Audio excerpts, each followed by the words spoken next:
Good evening, everybody. Hello, hello. Hope everybody's having a lovely night. We're a little late, but we did make it.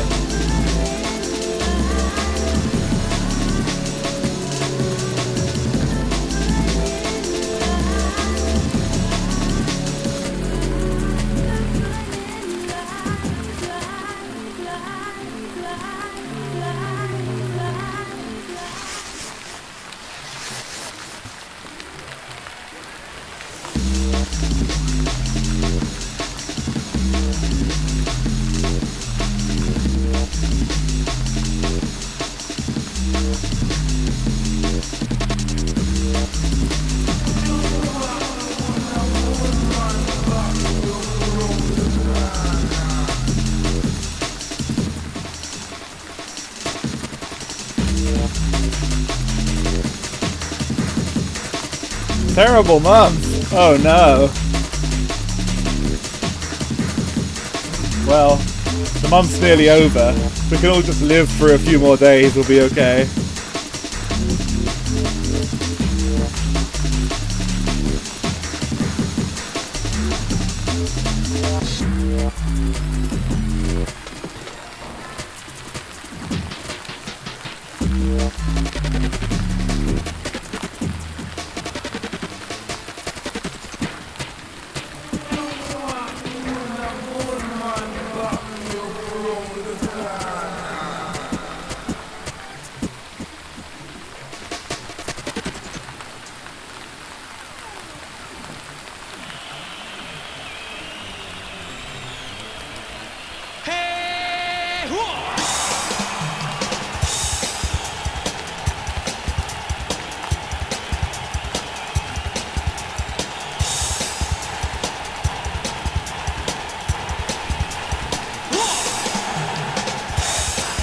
Alright, that's enough waiting around on this screen.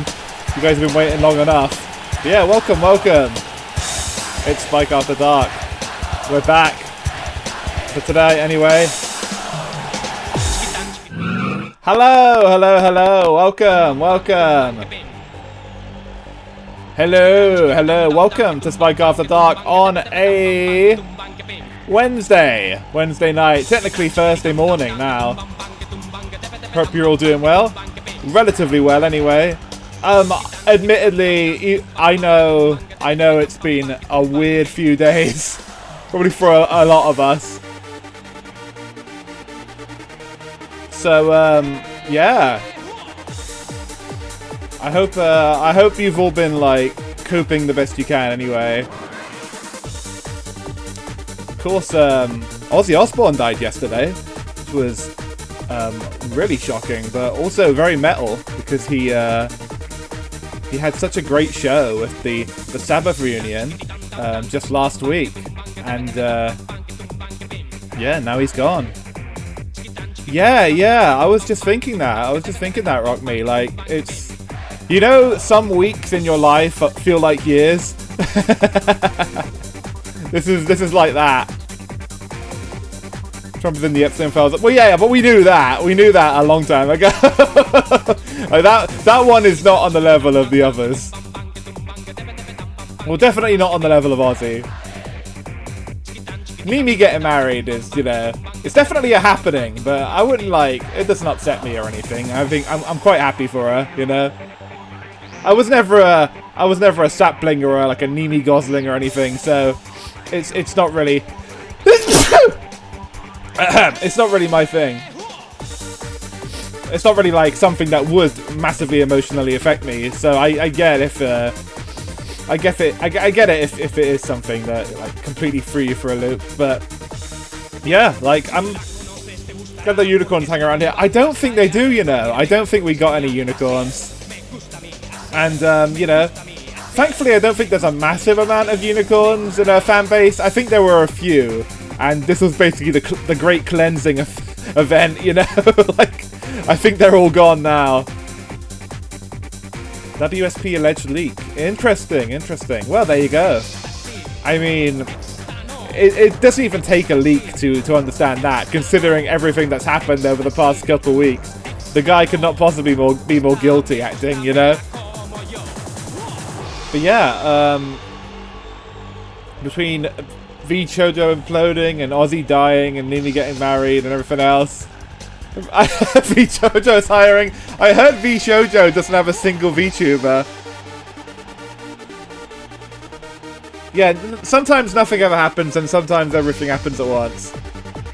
V Shoujo, I think, is they're looking to hire people, but they're not looking to pay them. Dude, the fucking V Shoujo stuff does not stop coming out either. So I was reading Yana's stuff earlier, like her statements, because obviously now that the company doesn't even really exist anymore, I think all the NDAs are basically being, you know, involuntarily lifted. So she basically went and said, "Oh yeah, even when I was there, like they never paid me." It's like, fuck, who did they pay?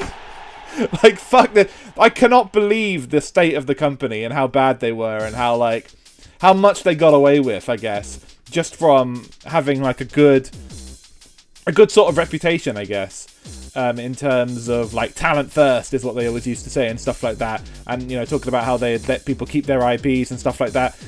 I think they brainwashed a lot of people, you know, into basically accepting complete bullshit, you know, just so they could, you know,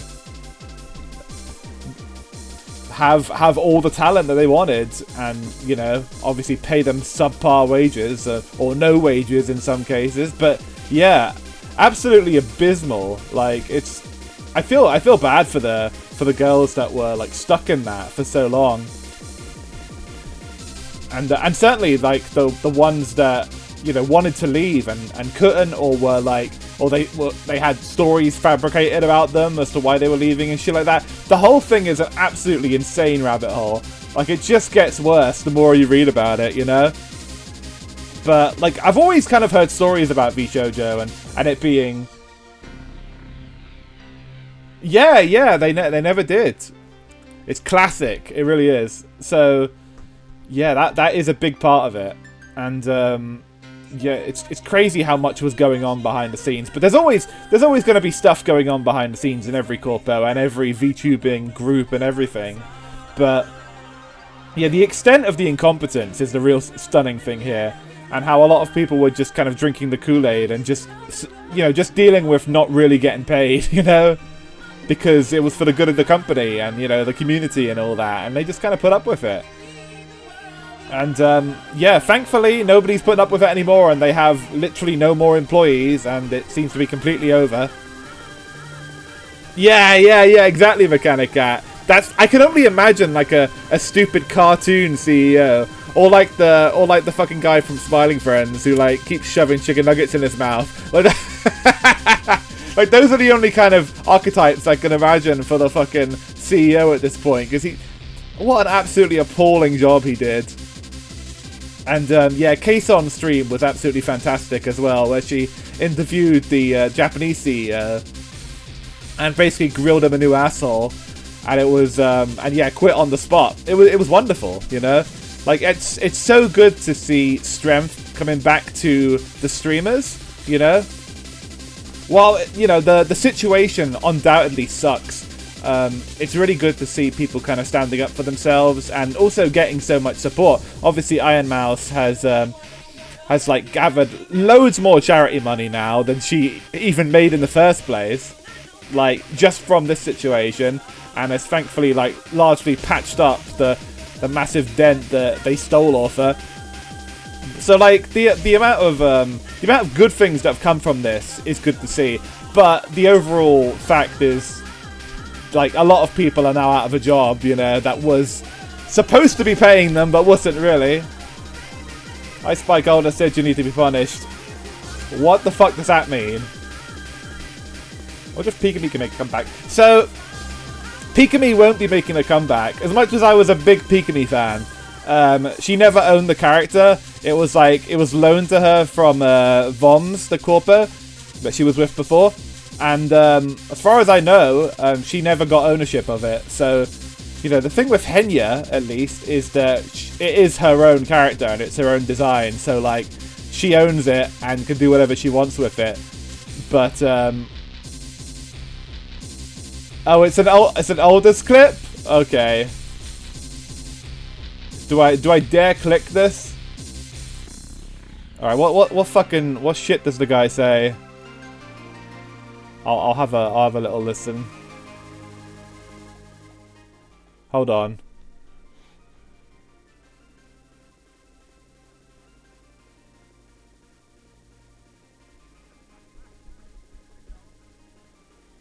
Oh, it's okay. We're going into React Inception here. Oh, it's Aldous reacting to me, reacting to him.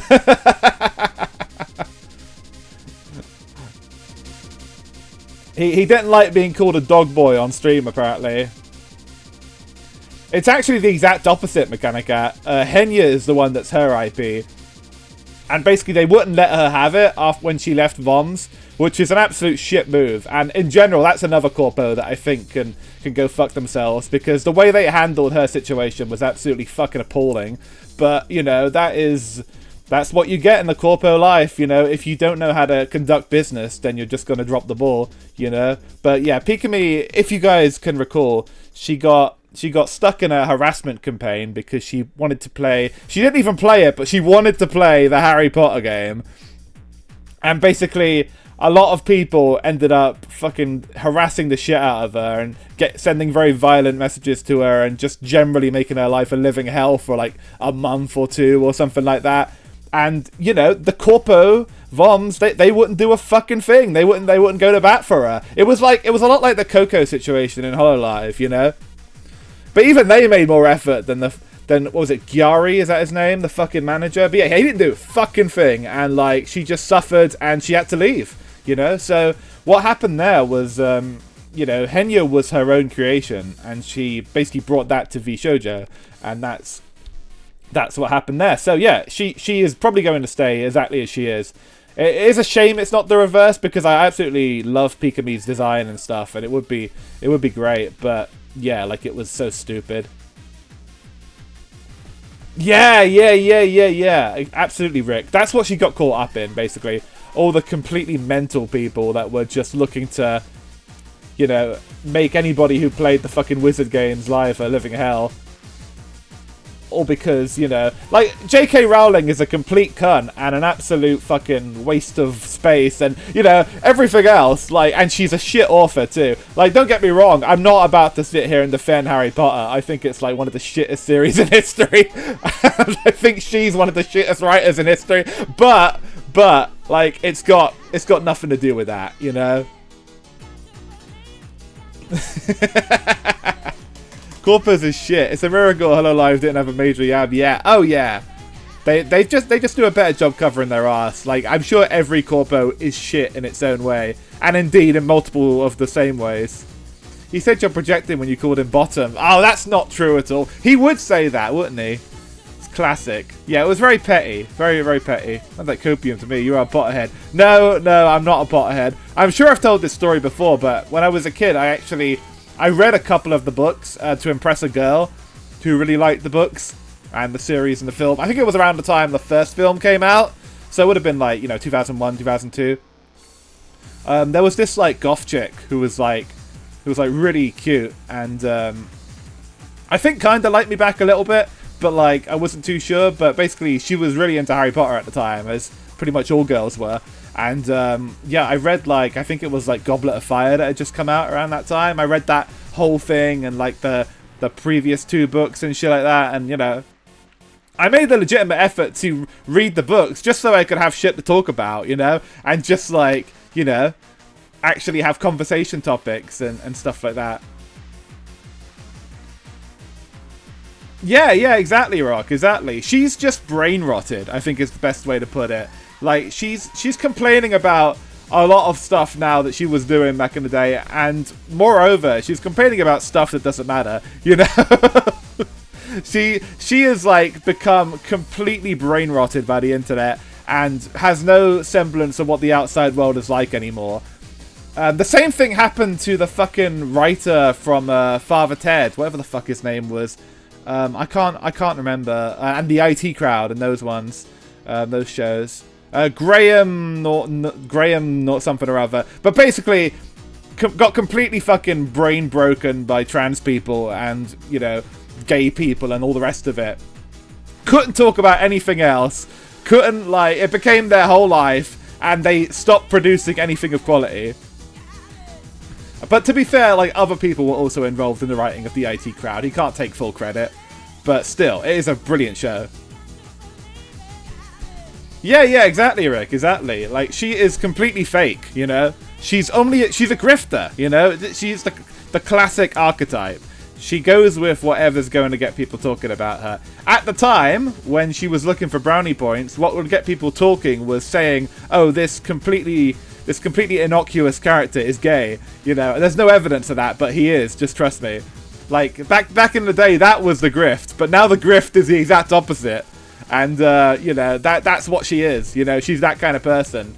So yeah, like, and don't get me wrong, like, Harry Potter mania is still a thing. Like, there's a girl I work with who really likes Harry Potter, for instance, and still considers herself like a big fan and all that. So it's still, like, most people don't care about any of this shit, you know? Which is why, like, people attacking Pikami back in the day was so stupid, because, you know, people that aren't on the internet constantly and don't make it their whole lives to, like, talk about social issues or whatever, they don't have a fucking clue that, like, anything's happened, you know?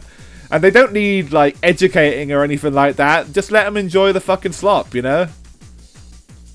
I don't feel too strong about it, but I do like it because my grandma read all the books and we watched all the movies together. So it's a small thing, but cool little thing we share. I actually do have a bit of a nostalgia spot for the movies. You're right. See, I don't think the books are very good. I don't think they're, like, terrible either. Like, actually, I think they get progressively worse. I think the first one is almost a good book. And then they just keep getting worse and worse and more stupid as they go. I haven't reread them in years, but, like, that's my recollection of it. And but, like, the movies I do have a soft spot for, but again, like, by the time they got to the last one, Deathly Hallows, it had gotten a bit long in the tooth and a bit stupid. That's how it goes. Can I watch whenever Aldous punishes you? I don't think Aldous is going to be punishing me. I think it'll be the opposite way around, because he's the bottom.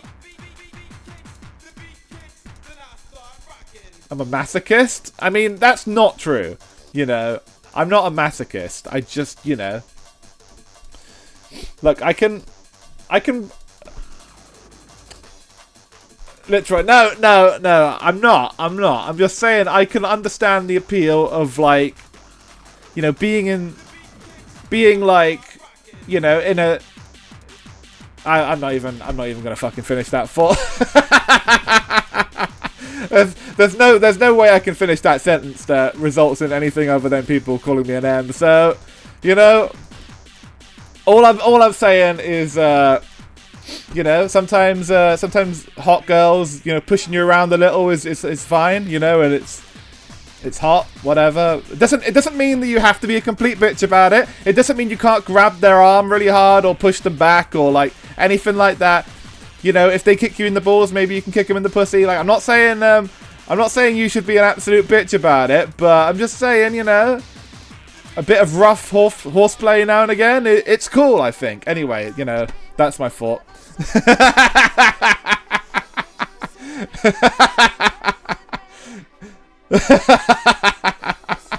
Those are two great emotes ever. Perfect. Reminds me of how... oh, hold on. I'll catch up with this a bit.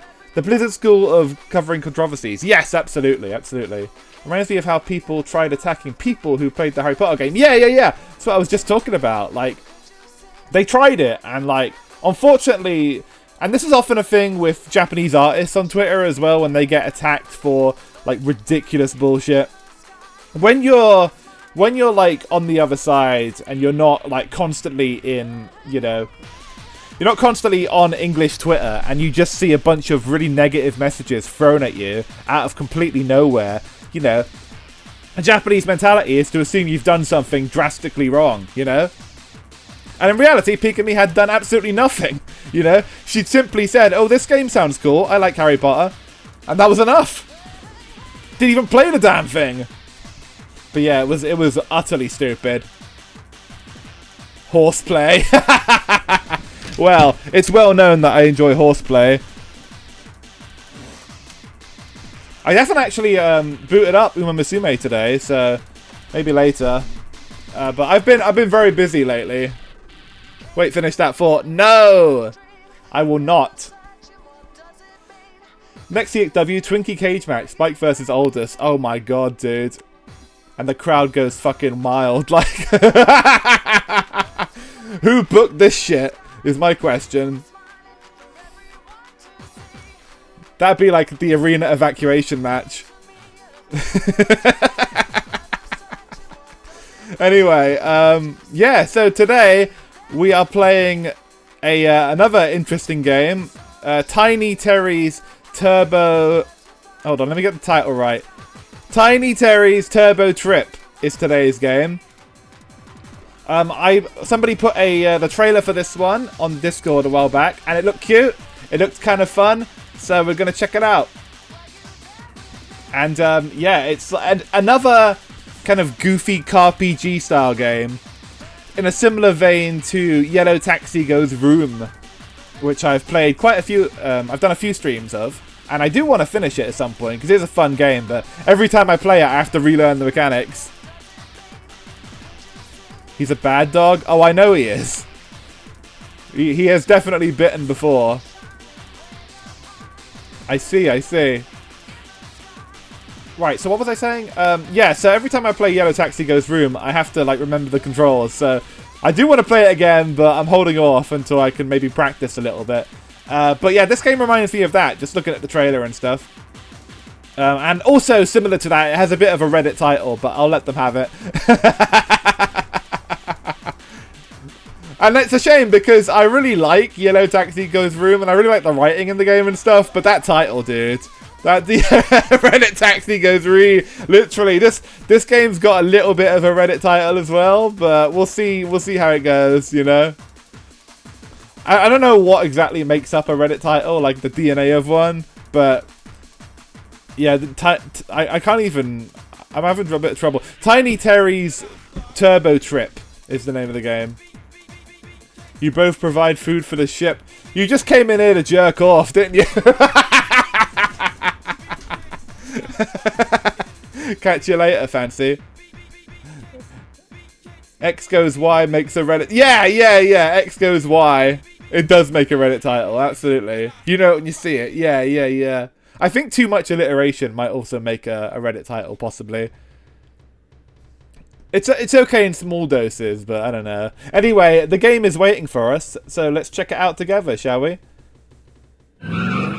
Oh wait, no, let's not check it out. We have one more thing to do before we leave the home screen, everybody. And that's talk about what's happening on Saturday! Yeah! Alright, so most of you should know by now, I'm actually doing a DJ set this Saturday.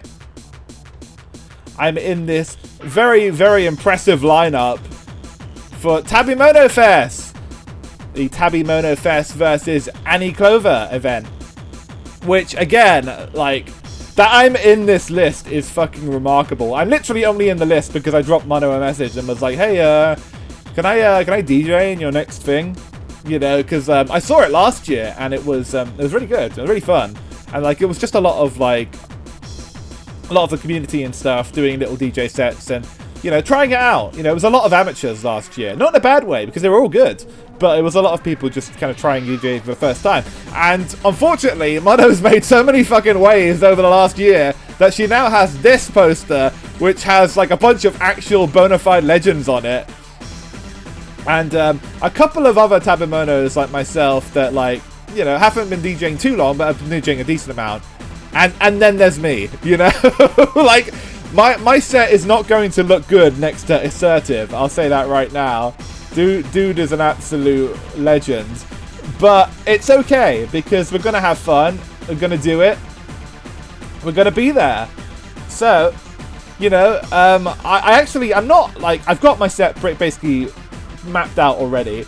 And I'm not unhappy with it. I think it does have some bangers, and I think people will like it. And it's even got, like, a couple of decent transitions and a couple of, like, interesting mashups and stuff. Like, I think it's solid. I know I could do better if I was a better DJ and I had more experience and I kind of had the ideas kind of popping in my head a bit more. Yeah, I should do that, Rock. Literally me, my face when. But yeah, so Tabimono Fest, don't miss it. This is happening on Saturday. This coming Saturday. If you don't play at least one Daytona song, I will shit on your pillow. Okay, I'll keep that in mind. There will be songs from racing games, and you guys have probably watched enough of me to know which songs are from what game. So I'll let you wait and see on that front. It'll be nothing but JXL songs. The thing is, I could make a whole set of JXL songs that were in racing games because the guy's done like every series at some point. Everything from Wipeout to Need for Speed to fucking Burnout. He's been in it all. Anyway, yes, all of these guys are really, really good. Obviously, Mono's a terrific DJ. So I highly recommend coming along to this whole thing. This will be at 12 a.m. my time on Saturday, and it will be 4 p.m. PST. And yeah, if you don't have VR chat, or if you've never used it before, I'll put up a little bit of a guide on the Discord before we start. But hopefully, a few of you will attend and come and cheer me on. I know at least a couple of you have VR chat capabilities. All you basically have to do is open up VR chat, put in the group name, the lower right corner there, into the instance bar, and then it should teleport you right there. Gotta try to, but I imagine the instance is gonna fill fast. Yeah, that's what I'm worried about too, because I still have to go to work, you know? And I'm gonna get back like maybe like just either just before or just after it starts. And there is a possibility that I might not be able to get in. Despite being on the card, there's a possibility I'll be like behind the locked door, banging on it, being like, "Let me in!"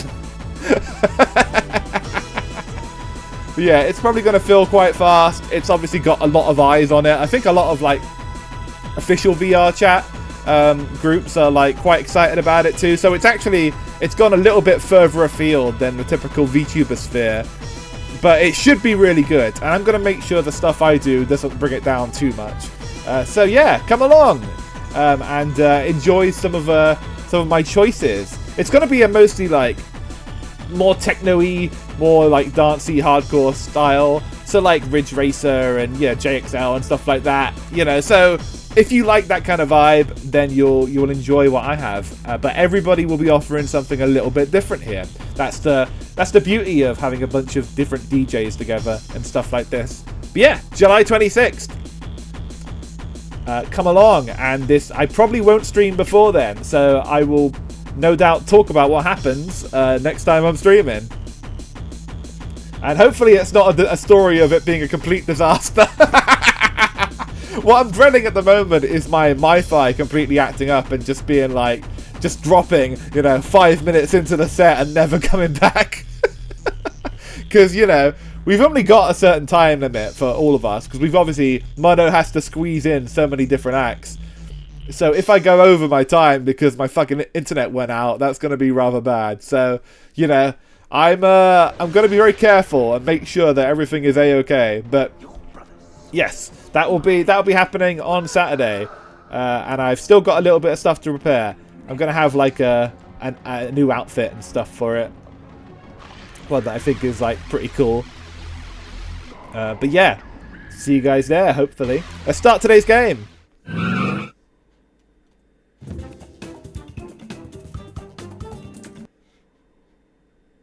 Alright. Here's what the menu looks like. Rock called this a CalArts game on the Discord because of the bean mouths. Skrillex AD official debut. No. I'm gonna have my spiky hair, dude. I can't have the Skrillex hair again.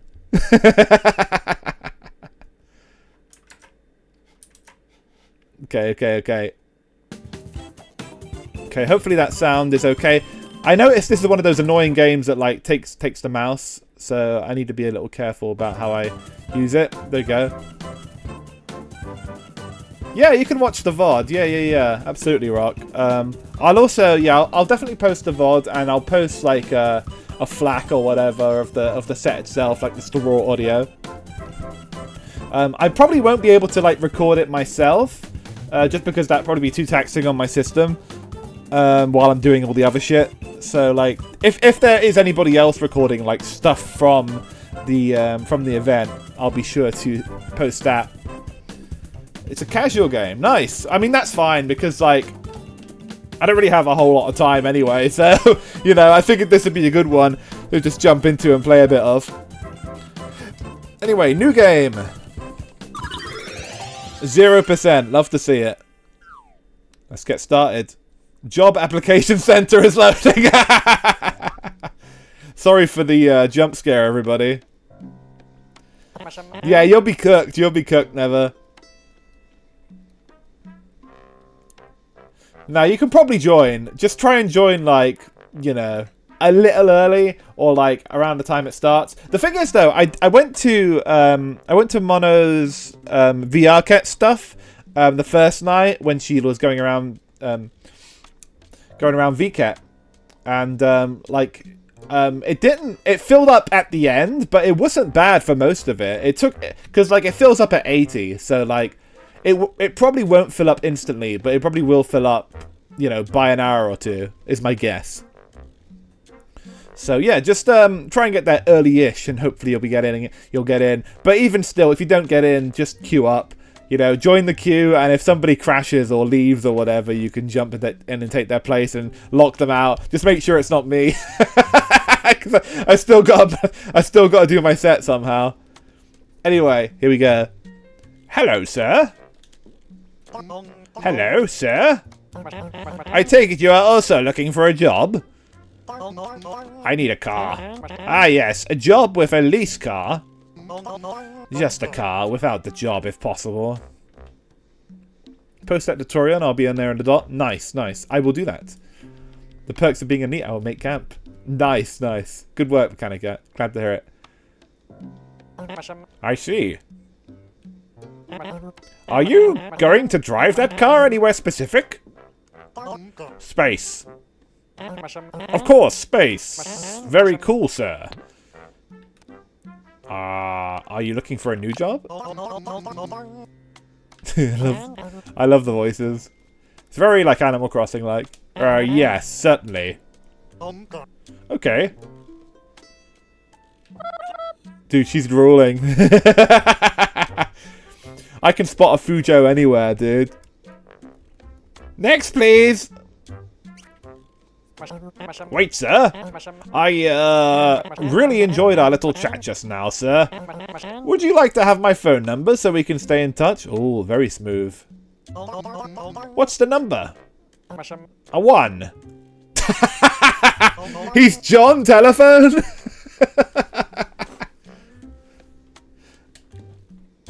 Yep. I think I'll remember that. We've met Alexander Graham Bell himself. Okay, good luck with the job interview and the space mission, sir. Thanks, sir. Oh, and we have control. Walk and jump. Nice, simple controls here. Gotta love starting your game in the job application center.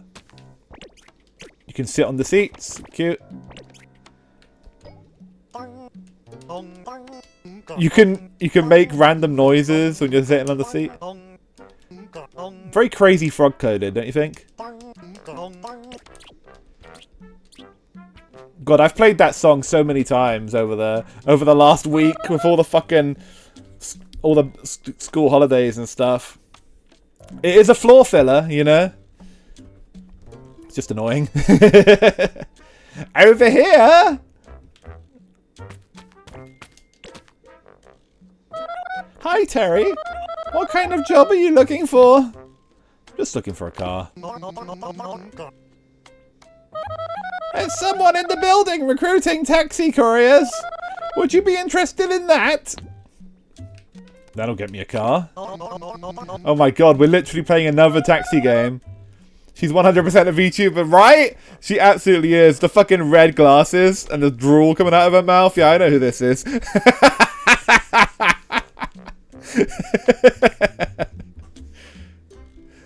I would hope so. Okay, I'll take it. Sweet. Now you just gotta talk directly to the employer. I am familiar with the process. Please follow me. Okay. I love his little walk cycle. It's so cute.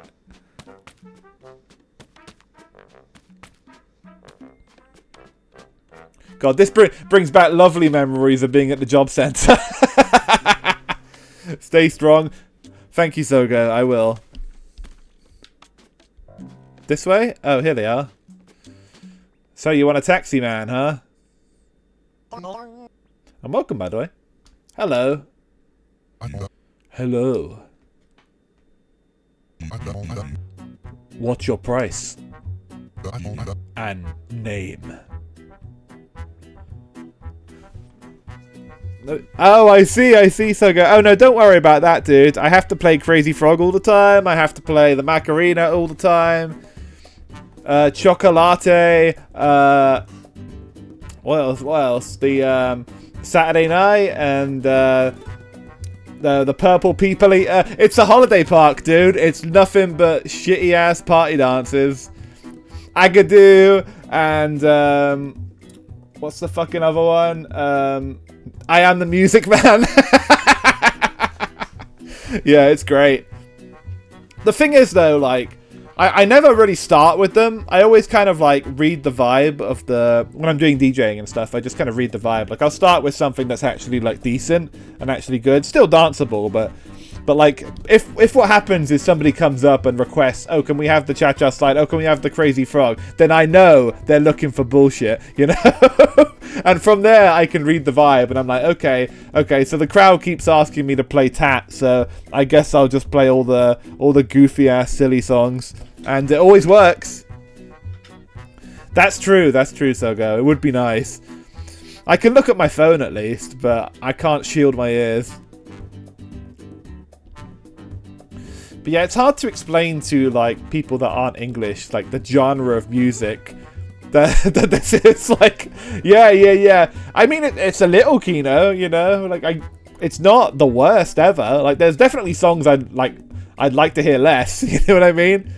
Like, I would never play fucking Anxiety by Doechii or whatever the fuck, you know?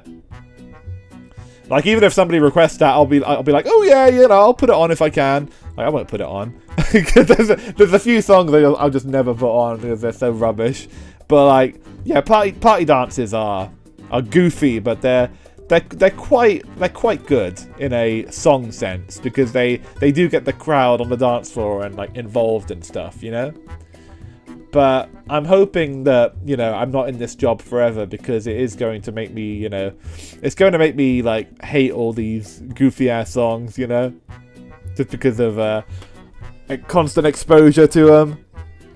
But yeah, party dances as a thing aren't really, like, massive in a lot of places in the world, you know? But over here, there's, like, there are subgenre of song that, you know, you're going to get at a holiday park. It's inescapable, you know? And they're floor fillers, you know? They're goofy as hell, but they're floor fillers. And name. We start with price. I don't really need the money. Just interested in the car. This guy is so me. And my name is Terry. Wonderful. Ever drive car before, Terry? Yeah. Honestly, Sogo, that is it. I think, like, in reality, they want the dance. Yeah. Well put. I think that is a lot of it these days. In that people get more embarrassed than ever, you know? It does take the goofy songs to get people to let loose a little bit.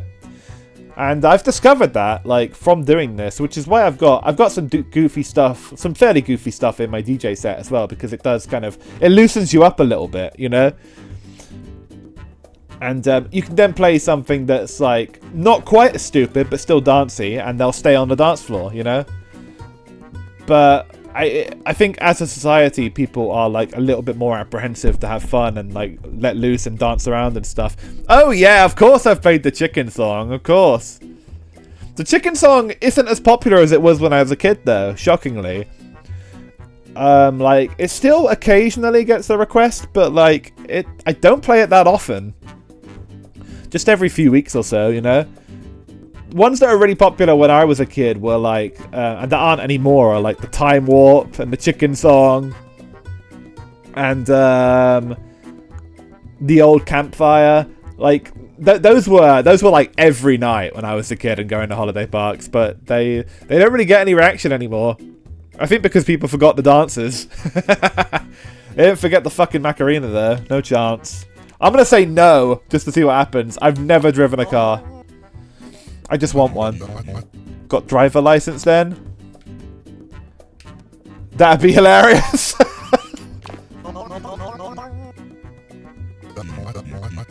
It's not that uncommon. I have seen before. Okay. Okay. How about life insurance? Don't need it. So true. Yeah, I will, mechanic. I got your chicken song right here. Wonderful. And I understand you not need get paid, just the car. I want money too. Oh, dude, I'm not cucked enough to say correct. You have to give me some money. Come on. I'm sure that there's going to be a gameplay reason to need money, so I'm going to say I want money too. Just give me pennies on the dollar at least. I understand. This must be how how the contract negotiations at VShojo went.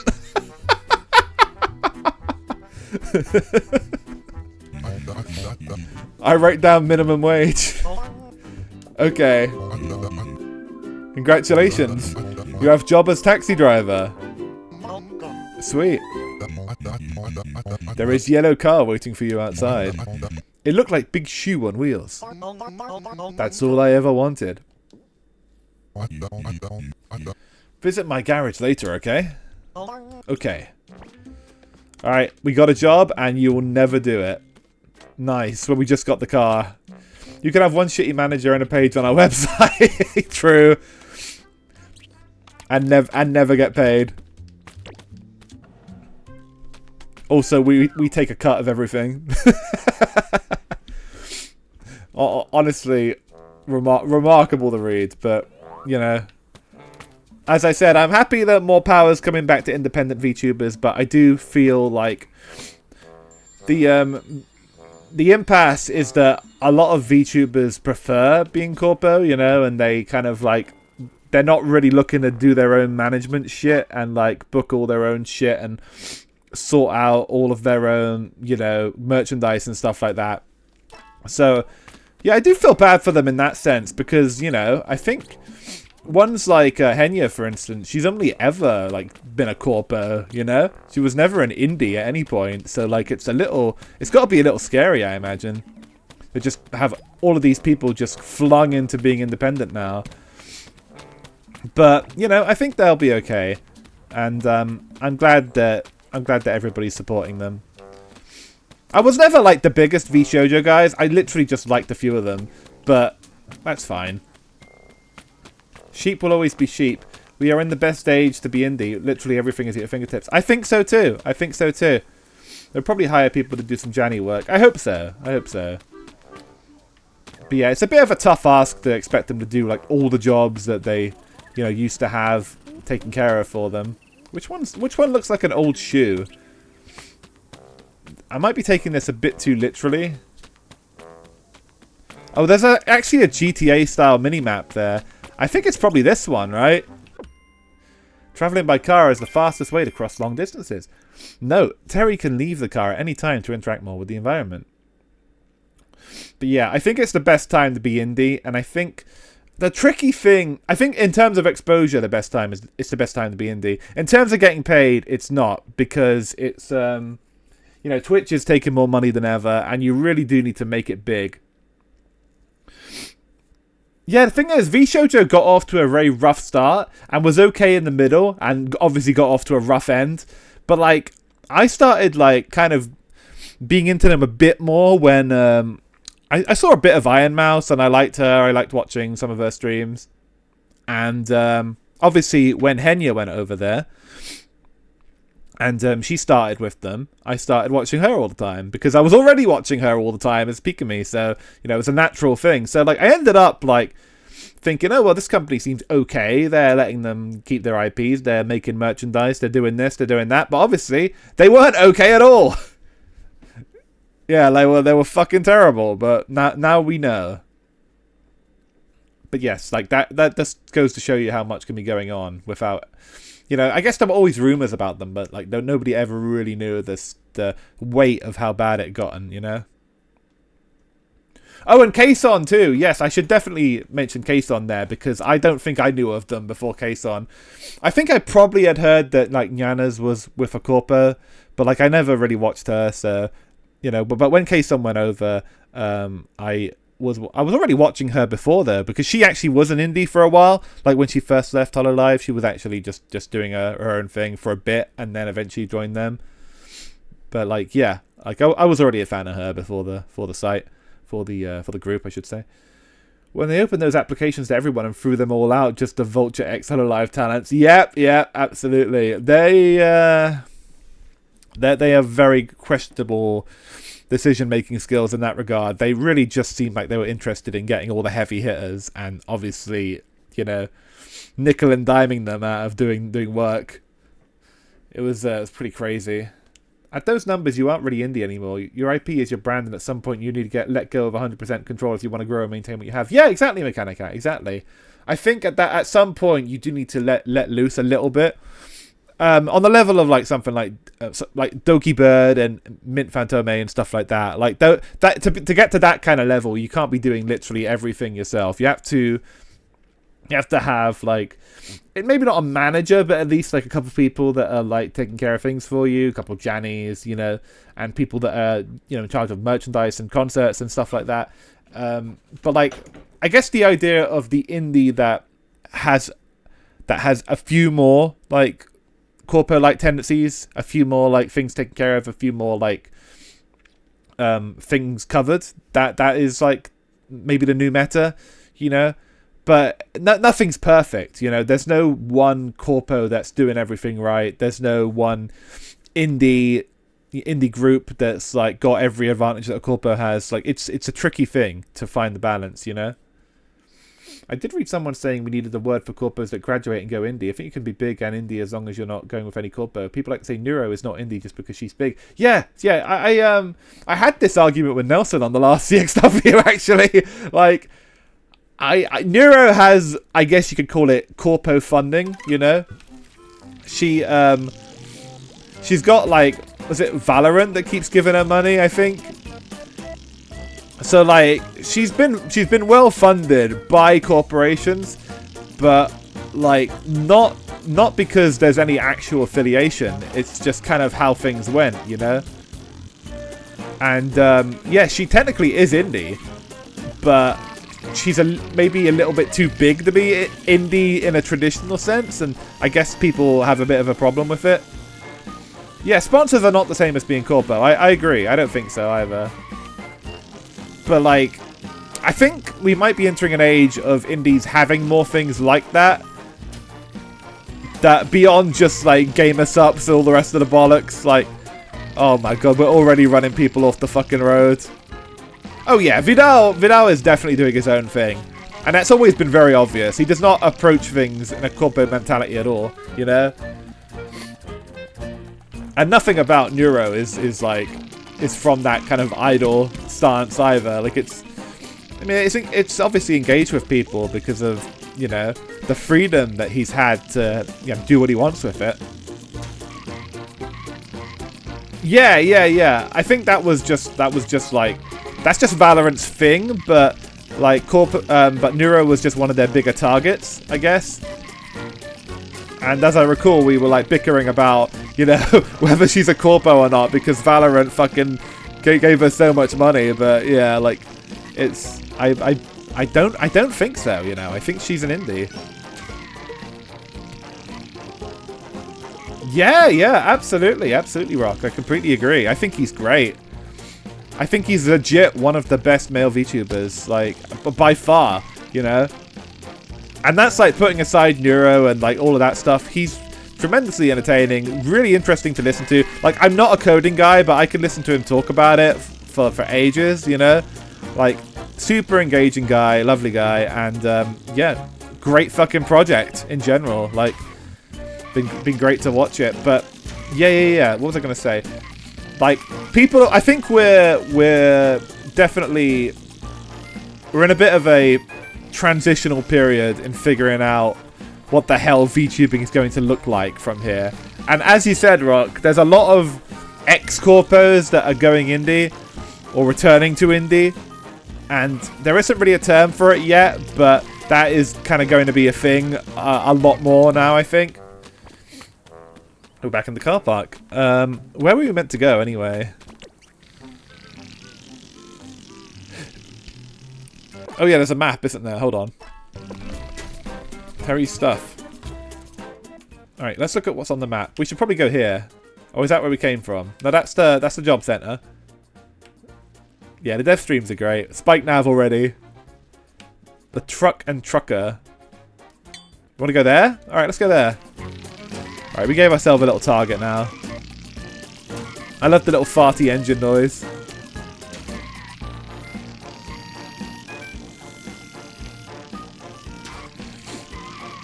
But yeah, saying all that, to get to the level where you can leave a corpo, you have to have a massive safety net, you know? There's corpos I wish could, like, just go back to indie tomorrow, but the reality is that money has to be earned, you know? And bills have to be paid. And it's just, you know, it's like, that's life, you know? We gotta just fucking make sacrifices sometimes. It doesn't mean that you can't have fun with it, or that you can't still do what you want to do, but you know, there's compromises in I think every job in life is a compromise of some sort, you know? That's just how it goes. Like, I'm compromising a lot of my time to be a fucking AV technician as I am. I work in evenings. Like, I really miss when I could stream at 9 PM, you know? That just feels like home to me. So, like, having a stream at midnight, or in this case, like, you know, 1:45 or whenever we started, like, it's a bit of a shame, you know? But there's nothing I can do about it, because at some point, you have to look in the mirror and say, well, I probably want to get a fucking career. You know what I mean? Yeah. The corpos do get the most, like, they get the most donations and stuff like that. A lot of people just can't really fathom doing anything else, which is like, it's a Hololive brain rot thing, I think, that has kind of like continued a little bit. But yeah, I don't know. I don't know what it is about the corpo wall. It's a weird thing for sure. Hello. You guys are cool. Because we're truckers. I used to aspire being a trucker.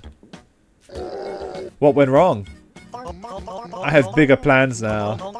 Anyway, I'm thinking about starting a collection. Do you guys have any of that cool junk that starts hovering when you touch it? Junk? Nah. But for 50 money, I'll tell you where I buried my treasure. Reddit sounds? What do you consider Reddit sounds to be, Rock? Is that like, is anything that has garbled voices Reddit sounds? Is Star Fox Reddit sounds? Is Animal Crossing Reddit sounds? Don't fall for it. It's just a bunch of junk. Yeah, I told you I'm looking for junk. I mean, you are literally going to pay 50 money to dig up a trash can. Like Undertale sounds. Oh, yeah. He does have kind of a Sans voice, doesn't he? Well, do you want it or not? Yes. I don't know if I have 50 money there. We got a deal. Are you sure you have that much money? I could never lie to a trucker. I have 4 money. This is true to life, huh? But no, as I was saying, like, financially speaking, I'm in a much better place than I was when I was just a part-time warrior a couple years ago, and obviously I'm hoping to continue jumping to different jobs that I enjoy doing and stuff like that. And I do enjoy doing my job for the most part, you know? But it's like, I only really want to stay at a job for as long as I feel like I'm learning stuff, and for as long as I feel like I'm making progress in some kind of direction. And if it feels like I'm just spinning my wheels, then I won't stick around, which is why I think I'll probably leave next year. Swing it to assert dominance. Love that. Terry can whack one of his many parking signs to summon his car. Some other objects around town can be whacked to receive money. Oh yeah, Simpsons Hit and Run style. Coins explode out of everything. Let's whack these things. Is that money? No, that's just newspapers and bullshit coming out. But yeah, like, I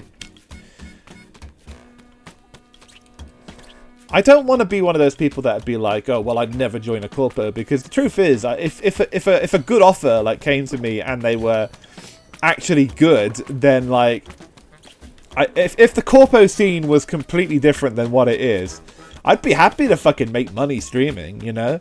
But the reality is, it's like, it's never that easy, and the reason it's called selling out is because you're giving up yourself, you know. I'm not taking the offer. You didn't even let me finish my sentence. You were so sure I was selling out. But no, I was saying, like, if we were in a different universe where the corpo scene wasn't filled with complete shit, then it'd be something I'd consider a lot more. Could be used to dig holes. But the thing is, like, every corpo is basically the same, you know. The stuff that's happening in VShojo right now, as fucking terrible as it is, it's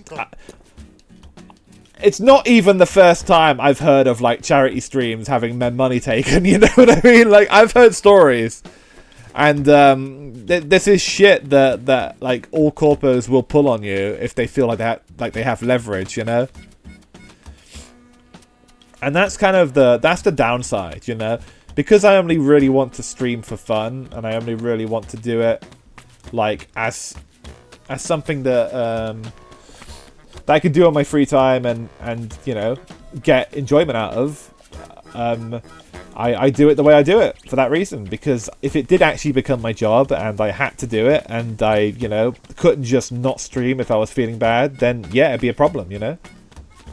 Honestly, what male EN VTubers need is a dynamic like Shaika Yashiro and that guy that looks like Hisoka from Niji. My vision would be shonen. Oh, I see, okay.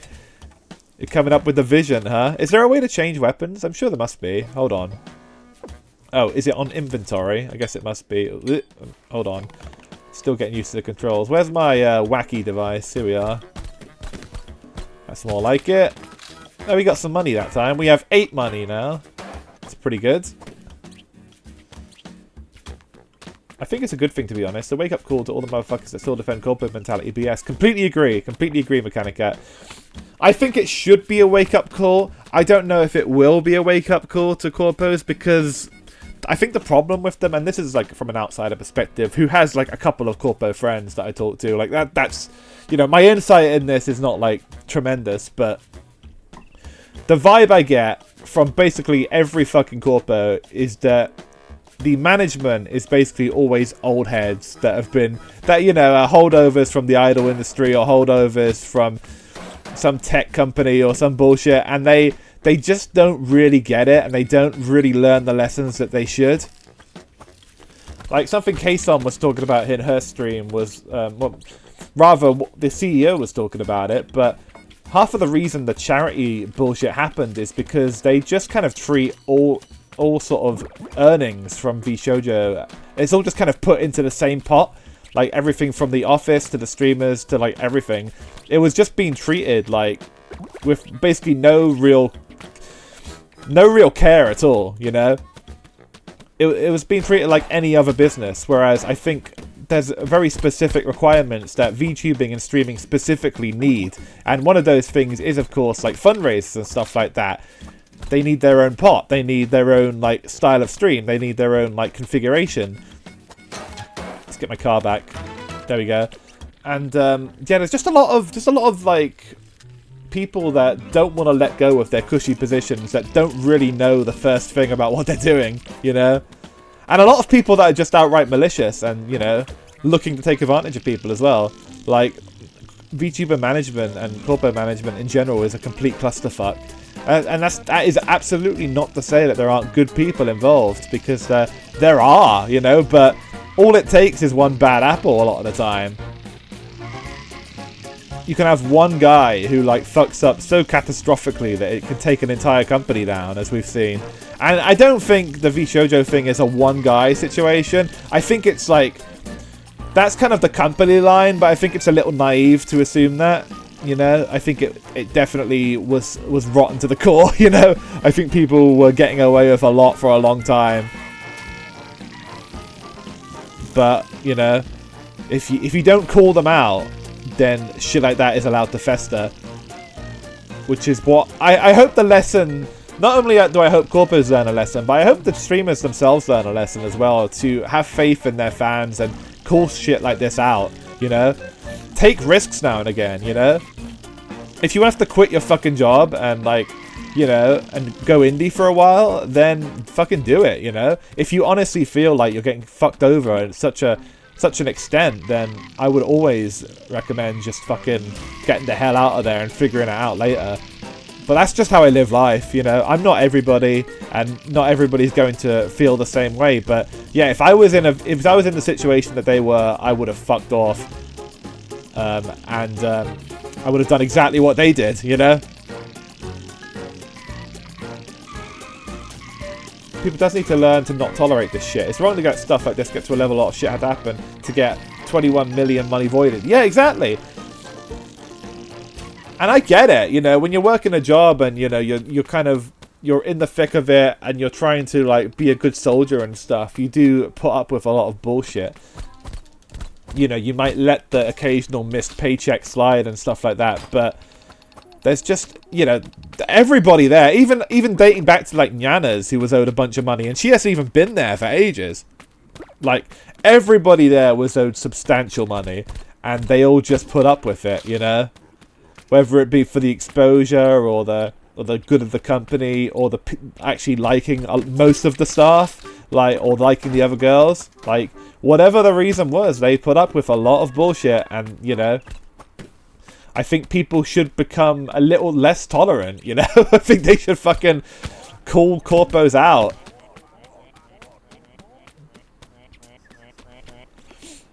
I still blame the CEO. If you can do something but don't do shit, it doesn't even matter if you didn't steal shit. It's that you need to make the call. If you give a gun to a monkey, it's not the monkey's fault if he shoots someone. Yeah, exactly. No, I completely agree, Mechanica. Completely agree. Not absolving the CEO of blame at all, but I do think, like, situations like this, there's always a chain of command, and there's always multiple people involved, you know? Especially considering how far back some of this shit dates. Like, I think, there had to be other people that knew how bad it was. But the CEO absolutely knew, and yeah, it went that way. Would you take Dog Boy for the first date? I presume you're just jumping between both our streams and asking us each a question. I'd take him on the first date, and we'd sit under a tree, and I'd say, and he'd say, and then I'd say, and then an orange would fall on my head and I'd get a concussion, and we'd be ending the date in the emergency room. Oh, it's showing me a camera. Dear citizens, it's the mayor talking. As you are all well aware by this distinguishable moustache, you are looking at the town's mayor. And it is my duty and honour to present to you... Oh, look at that! British spelling on honour! You guys see the U? You see it? I think I just learned something about this game's developer. The newest addition to Sprankle Water! The Sky Tower!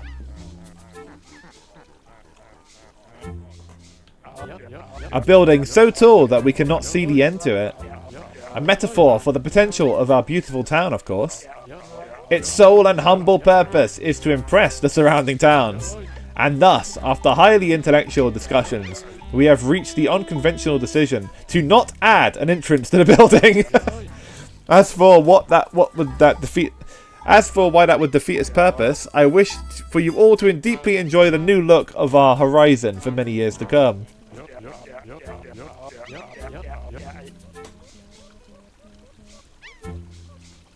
I will remain here briefly for any additional questions. Oh, I'm coming. I'm gonna whack him.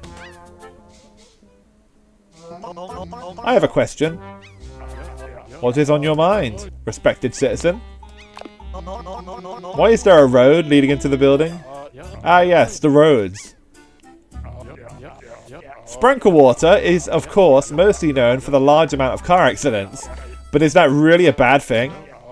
To prove re-evaluation on the matter, we have added these immensely aesthetical roads on the sides of the building.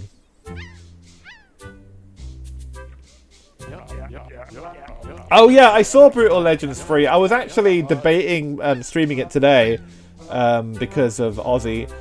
I do have a ongoing playthrough, and I'm pretty sure I still have my save data for it. But yeah, I opted for this because I wanted something a little shorter. But we'll play Brutal Legend again soon. I already have it, but if you don't already have it, you should absolutely take them up on that offer and get yourself it for free, because it's a good game. And it's got great music, obviously great voice acting. Yeah, grab that shit right now. I mean, it's literally free. A lot of people trying to hijack the issue to farm sympathy. Oh boy, that's certainly true. Yeah.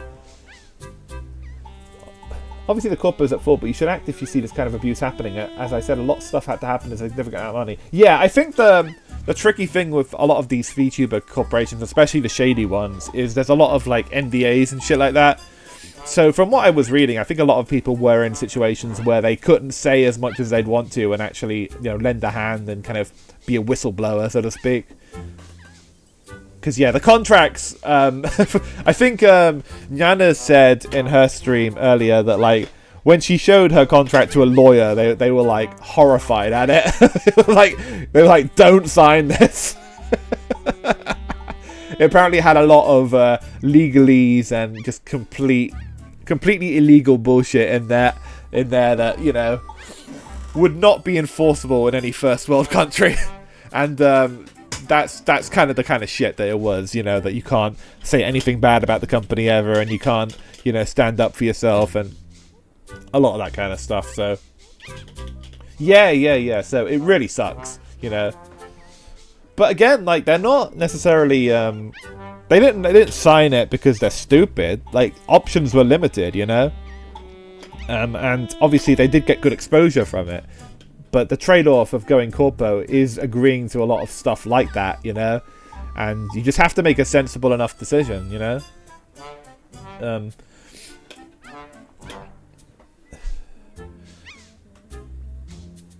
Obviously, you guys know, because of where I'm performing on Saturday, one of my favourite streamers is Mono Monet.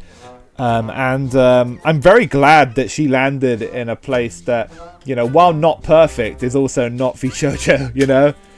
And honestly, like, I have a low tolerance for corpo stuff. I like her enough that I can put her on and still enjoy her and stuff, but, like, it's remarkable how absolutely, like, I don't know, it's just, the scene is just not good at the moment, you know? And, it doesn't seem to be much in the way of, like, I don't know, changing things for the better, I guess. Yeah. That's kind of what I'm saying. Like, it's, I hope that corpos can learn a lesson from all this and actually embrace, you know, embrace what people want to see, and embrace kind of like treating their talent better, and also listening to their talent's concerns. Because if I can get one thing from the VShojo debacle, it's that a lot of the concerns raised were just ignored, and, you know, basically there was no investigations done, there was nothing like that. It was just basically bullshit the whole way. But yeah, obviously, you know, V4 Mirai and, like, Brave Group and all that have history of, you know, doing stupid shit as well, you know, like every corpo does. There are no sacred cows with corpos. That's the one thing everybody who watches corpo tubers should be aware of. You should watch for the talent. You should watch for the streamer. Watch for the person that you like, the content they make. Don't watch for the brand, because the brand is bollocks, and the brand will always be bollocks. And it will never be a mark of quality or anything like that. It will always just be the fucking people that are paying the money, you know? Don't think of it as anything more than that. But yeah, I like the talent, so I watch Mono Monet. Yeah, exactly, Rock. Like, there is brand loyalty, though. Like, it's a real thing, you know? And I think if VTubing needs to get away from anything, it's that. For the love of God, stop entrusting these fucking stupid corporations with your money, for one thing, and with your trust, you know, and with your heart, you know. Don't get so invested in supporting them as a company. You know, support the girls, support the boys, support the people you like. But, you know, yeah, I think that's the lesson to be learned from all this. Because if you were a VShojo fan, if you considered yourself to like be totally on board with the mission of them and all that, then you've absolutely had egg on your face the past couple days, you know. But thankfully, I don't think anybody was really like that. I think it's just kind of mostly Kason fans and, you know, Henya fans. And obviously Iron Mouse fans, Melody fans, like people who like the individual streamers. And I like the solidarity of them all quitting at once. That honestly is a good sign, because like I think there's I'm completely going on a soapbox here, but this obviously has been the hot button issue in VTubing for the past couple of days, so it does make sense that I'm going to yap about it a bit. But yeah, them all quitting. I think it's so rare to see a situation like that where literally everyone will walk. They have enough solidarity with each other and enough of a friendship to actually do it. Because let me tell you, VTubers are not very good at staying friends, you know? Especially in corpo settings, especially among groups and stuff like that. There's always infighting, there's always like issues of money and shit like that. And it's remarkable to think that they would all quit and that not even one would hang on just to see what happened and you know, just to see it trying to set themselves apart or whatever. But the reality is, VShojo, they have no fucking money, you know? Like, they told them outright, like, yeah, we're broke, you know? Yeah, you do see all their videos line up. I know, it's amazing. But, like, realistically, there would be no reason to ever stay, you know? Because they're not going to pay him. They're not going to cover any of the money lost. And staying at this point would be beyond ridiculous, because the CEO is missing in action. The company basically doesn't exist anymore overnight, you know. But like, yeah, I mean, it's great. I'm glad that they're all strong enough people to just say, yeah, fuck this, let's all just get out of here, because it's rare to see that kind of solidarity in VTubing. Hello, Headless. It is kind of tempting. And you would look very cool doing it, but it is not recommended. Excuse me, respected citizen, for my time here has come to an end. I have important business to attend to. Oh shit! Okay, he's just gonna float. I thought he was gonna pop.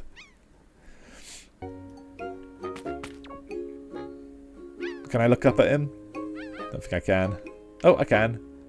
There he goes. Where is he? Where is he? Oh, there he is.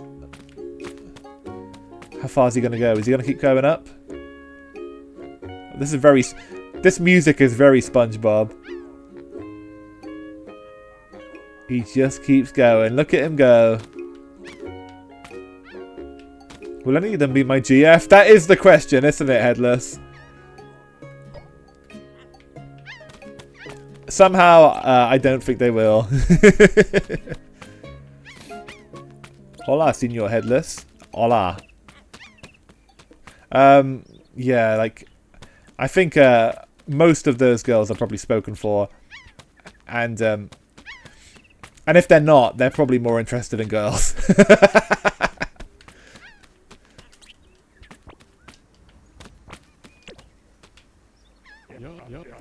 Gummy Pup Resting Grounds.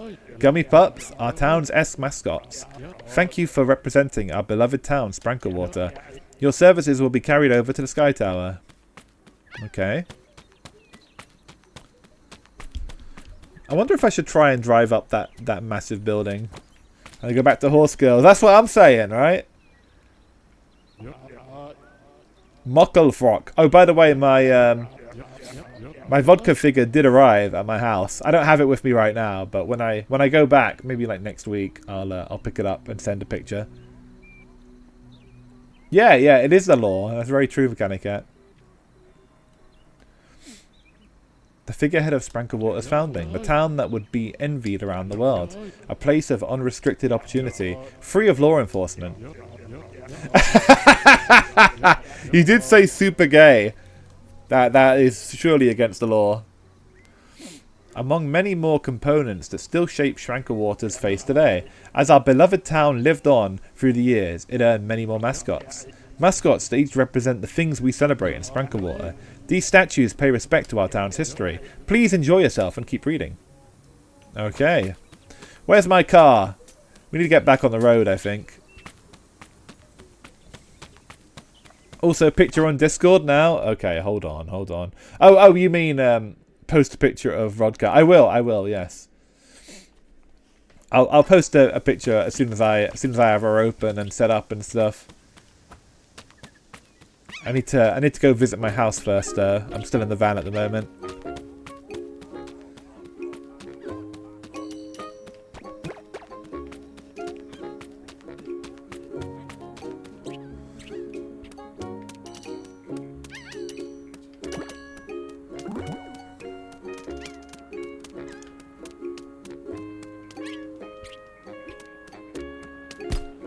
Oh shit, you lose coins for bumping into the cactus. Get stung by a cactus, a great achievement there. You cannot steal cars in this game though, I noticed. You have to stick with your car. So it's not a true GTA clone. You can't even, like, morally steal them, like a good cop kind of thing. Like in True Crime.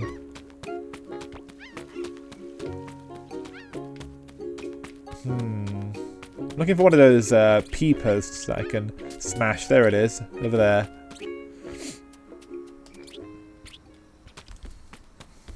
Not for now, at least. Oh, okay.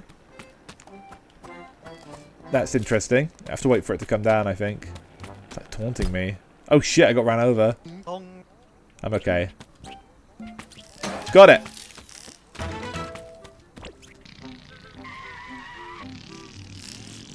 Alright, where's the mini-map? Oh, it's first-person driving. Hell yeah. Speaking of first-person, I talked about it on Discord. I think I may have mentioned it on the last stream, but I got a VR helmet just recently. And it's been cool. I haven't played like a massive amount on it yet. But a couple things. I've obviously done VR chat, which like is very cool, but is also like quite taxing on my face at the moment. So I still need to get used to how much it squishes my nose and stuff. Yeah. VR Euro Truck will absolutely be a thing that happens. Yes. If I can somehow like figure out a setup where I can use both the wheel and my helmet, then we'll certainly do that. Did you visit Ferry Hub yet? What is Ferry Hub exactly? Is it like a world in VR chat? I'm not asking because I'm interested. I'm just asking because you brought it up.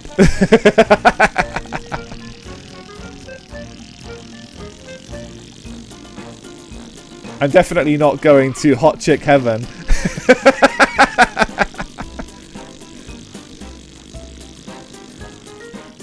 Oh, I have Dirt Rally 2.0 as well, actually. That'll be... I have both of those games, actually, so we can do some VR streams with those. I'd probably be fucking terrified at first. Oh shit, car cannot go in water. Now we know. That'll be 15 money. 15 money seems a bit steep. It's a time-consuming job. Didn't really notice. How about 10? Make it 5. Fine. Hey, there we go. Here, have 5 money and get the fuck out. Thanks, see you. Okay, don't drive your car into the water. Thanks for saving my car, Carl. Oh, you can do everything in first person. That's quite interesting. You can literally play it like Half-Life and just whack people with this shit. Alright, how do I get out? There we go. Okay, the mini-map's back now. Thank God. But yeah, another thing I tried out in VR, and I wasn't overly impressed, is Koikatsu, which I have an old install of, and I thought, oh, this has a VR mode. I wonder what this is like. And initially, it seems cool because you can obviously Koikatsu was all about fucking anime girls, and you know, you pick your girl, you pick your guy, whatever the fuck, and like I did all that, And initially it seemed fine. Like, oh yeah, I can move the hands around. Cool. Alright, yeah, it's in VR. Okay, cool, yeah. And it does replicate your height. So, like, okay, I'm towering over the girl. That's cool. And, you know, I'm checking it out. But the problem is, and this is a bit of a problem with the VR mode and maybe indeed the game itself.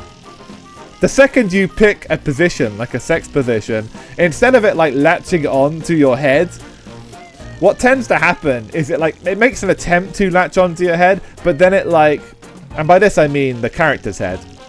Instead what happens is it just kind of, the camera just gradually starts moving. And yeah, it's fitting music for the story. It's so true. I took a screenshot too to remember this moment. What ends up happening is when you've like activated the position and you know you're going to work and all that, the camera just starts panning out and it just becomes a cockhole simulator. So instead of it seeming like you're fucking the girl, the camera just pans away and you're like sat on the bed next to them. So like, I tried troubleshooting it a bit, and I couldn't get the fucking camera to behave itself, and it just kept moving constantly, and every single time I'd wind up being a fucking cuck, and I just was like, okay, well that's that. I'm gonna close the game now. I'll just stick to playing vanilla. Yeah, literally one job. Like, how hard is it to make first person work? Anyway, yeah, but the first person doesn't really work, so it wasn't much fun. I think if you are a cuck, it probably is pretty exciting. You know, you can just like, you know, you can sit on the bed, get yourself nice and comfy, and just watch them go to work, you know, in any angle you want. You know, if that's what you're into, then it's probably grand, but unfortunately I was like horrified. I just wanted to get out of there. But yeah, I tried it for out of morbid curiosity, and unfortunately, because it's an illusion game, the coding as always was complete garbage, and it was disappointing. But hey, I'm sure there are better porn games out there. We'll find them one day. But yeah. I have like nostalgia for Goikatsu at this point, but I wouldn't say it's like a great game, even vanilla. Like it's very bare bones, and it gets old pretty fast. But it does have a very good character customizer, which is its bread and butter. Why did the cool music stop? The goofy SpongeBob music is no longer going, so the story doesn't have the same zest to it that it used to. All right, here we go. Immediately crashing. Orc Massage VR? Is that a recommendation from experience, Mechanica? Now, are you the orc, or are you giving the orc a massage? Like, what's the story? Are you like an orc getting a happy ending? Like, what's the what is it?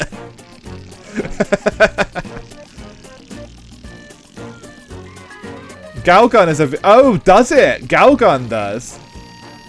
You are the orc massaging monster girls. Oh, cool. I have actually played Galgun. I think I might have it on Steam, actually. So, that's something to look into. It's a fun game. Sounds based as long as they're not furries. Yeah, I don't think orcs count as furries. Oh, you're the orc massaging monster girls. Okay, so there's no girl orcs. It's just... Oh, shit. Oh, my God. I'm okay. Okay. Might be a DLC. Dude, they put VR as DLC. That's crazy. Might not be a purchase at all in that case. And funnily enough, I've already purchased it, but I'm not purchasing any more. They are a 2 on the scale. It doesn't go beyond that. I see. So ears and tail. Come on, get out. Get out. There we go.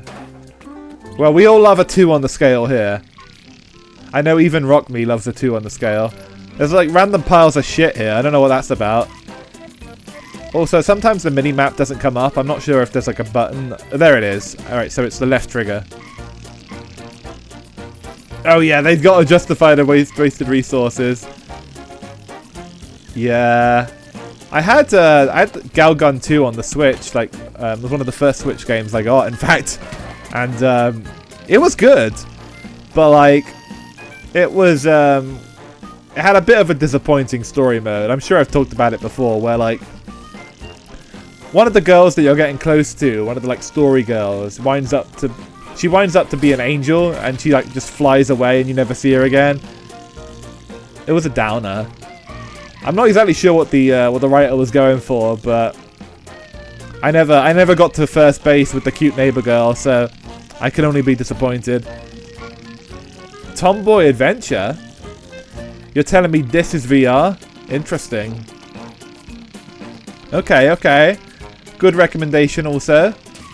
Just going by the title, purely. Alright, how about I open up that map? I like that you can get your inventory up in the middle of the fucking road. What could possibly go wrong there? Where's the map? How do I get to it? Obviously that's the mini map. Where's the big map?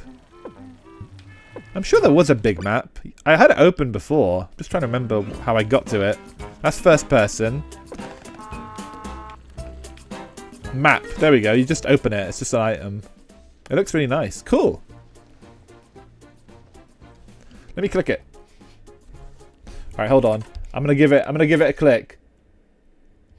Oh, it's like a beach survival game sort of thing, it looks like. Oh, it does look cute. It does look cute. Oh, nice. Damn, bare legs too. Kino. Ever wanted to escape into a virtual world? Now is your chance. Finding yourself on a secluded island, a wonderful summer awaits you. Beside you is your girlfriend, Natsumi. You've known her for a long time, but your relationship never moved past friends.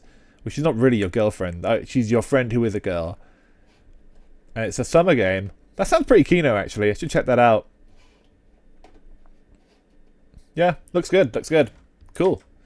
Glad to see something that's decent. Alright, let's see. I'm here at the moment. Let's try going to this place, which is right next to me.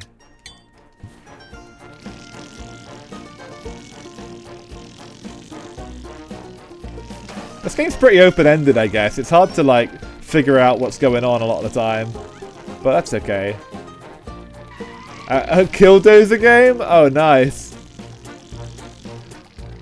I don't know if that's, is that stream-friendly to play? I know I'm not a corpo or anything, so presumably it's fine. But yeah, maybe I can play that. Well, I'm glad you've been doing your research, Deva. But yeah, there will be some VR streams soon, and I'll try and make them not like stomach churning, you know?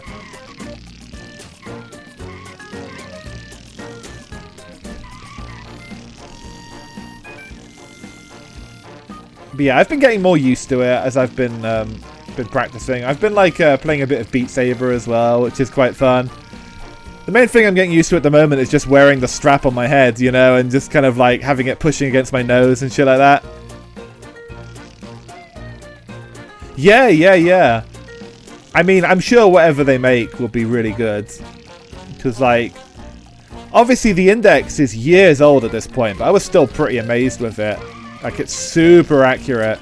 And like, I don't actually know how the headphones work, because there's barely anything to them, you know, they're tiny, and they just kind of hover over your ears, but they sound amazing. Like, they sound, like, so immersive and stuff, you know? Yet they're, like, so flimsy looking. At first, when I saw them, I was like, oh, fuck, this looks terrible. I bet this is going to sound like shit. And then it sounded, like, better than my actual, like, studio headphones, and I was like, okay, cool.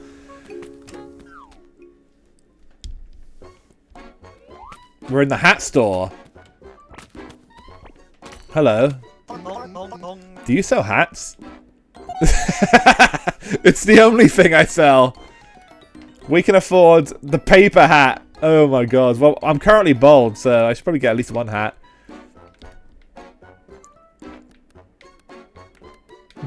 Crumpled hat. Let's get the paper hat.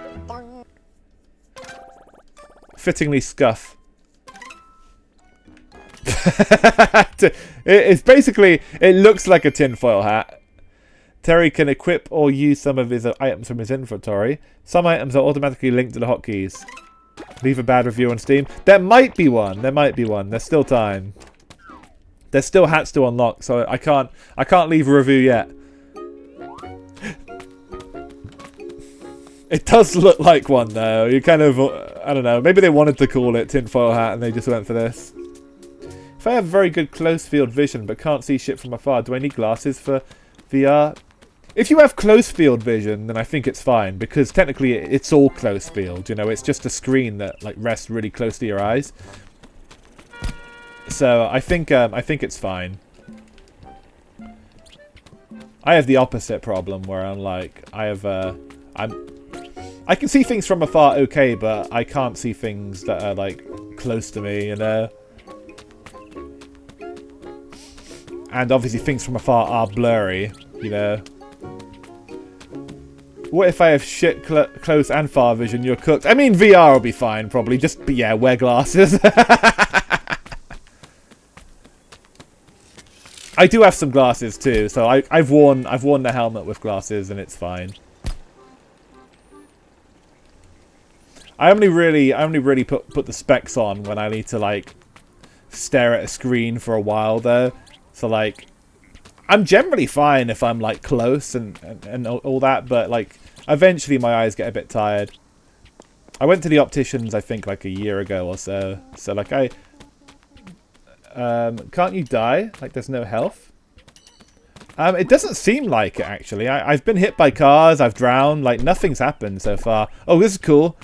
They lifted this straight out of what was it, Mario Sunshine, I think? Like it's cute.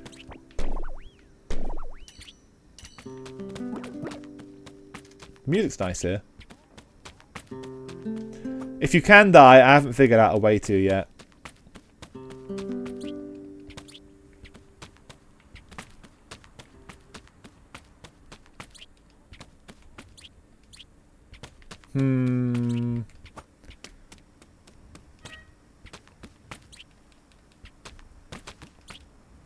Can't play games without a health bar. Oh yeah, because you're a fucking soul sweaty, aren't you? You need that health bar. You need that constant threat of death around every corner. Hello? Do you talk? No. Do you talk? I think the other one does. Hello? No. You can sit in the chair there and talk to yourself. Talking to yourself with the tinfoil hat on in a random cafe. Yeah, I get you, Rock. I get you.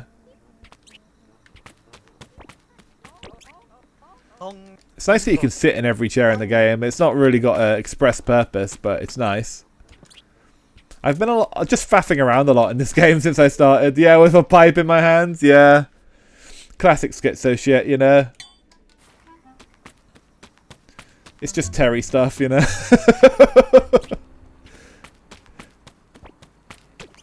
Oh, I can hitch a ride in this one, it seems.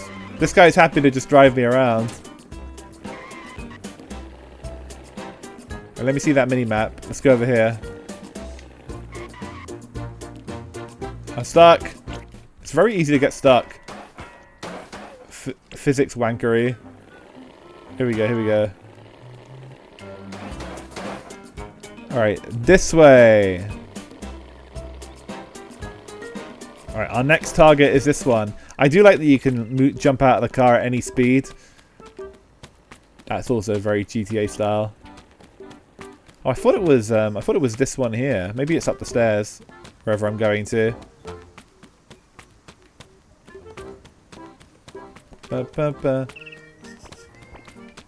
What's this say? Kapsklep.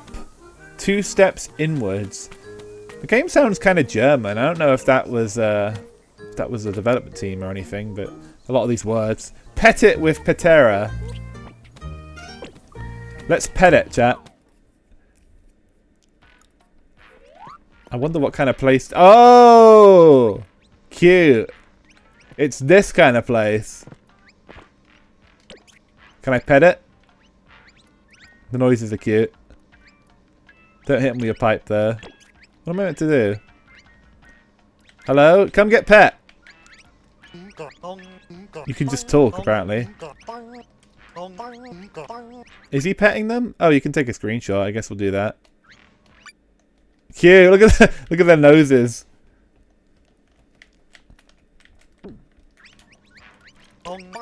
Oh wait, I think I just jumped in.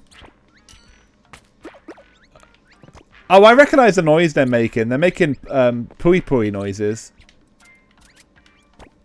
Dude, they're disappearing after I'm stepping on them. That's not good. I'm killing them. Alright, I better stop doing that. Hey, Terry. How are your fish doing?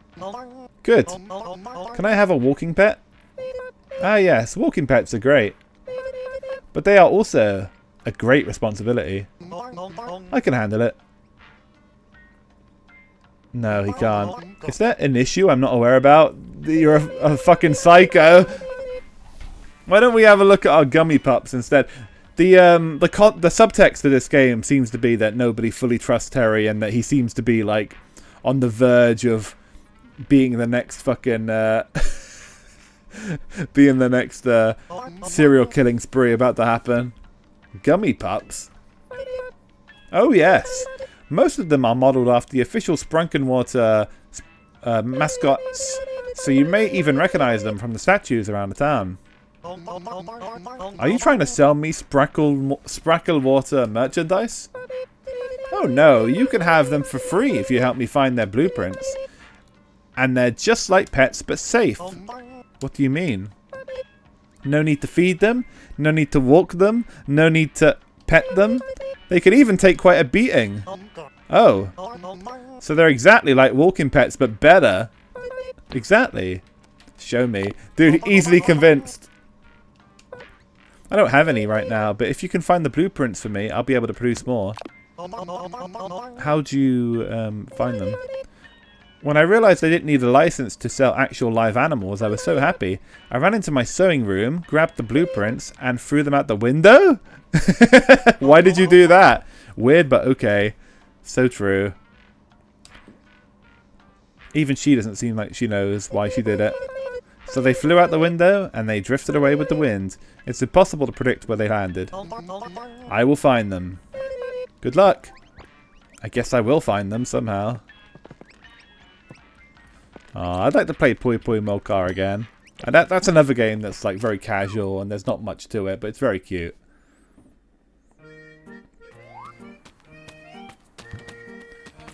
When I first came across that, I thought it said pet it with Pecora. I'd like to do that too.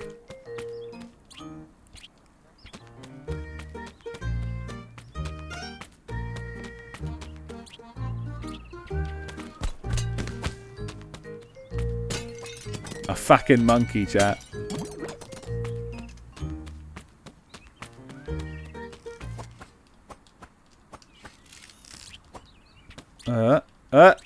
Come here! Come here! What? Did you not know, Headless? She owns the monkey. I think if Pecora owned a petting zoo, it would be all monkeys. Alright, clearly... Oh, my car was already here. That's why it wasn't teleporting it. Oh, wait, hold on. There's money in there. I've got 8 money. I spent it all on a fucking hat. Made of newspaper. What a deal. What a great deal. Oh yeah, I was going to check out this place too. Hello? Some boxes. Some more shit over here. Okay, got 15 money. We're improving. I like the villagers just kind of talk to themselves. It's a pretty lively world. I mean, it has more going on than the recent Animal Crossing, so I'll give it that.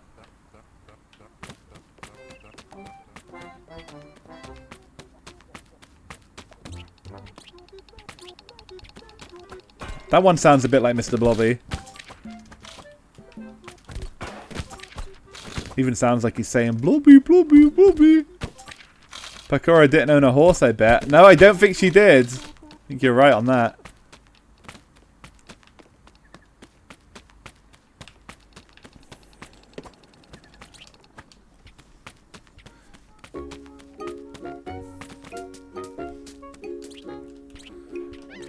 I wonder how Pecora's mum is with the monkey.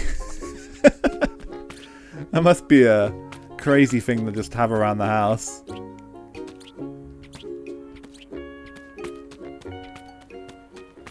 Dude, crazy SpongeBob music here. Alright, let me open the inventory and find the map again. Alright, what haven't I looked at yet? What's this place? Let's go look at wherever that is. My car, please.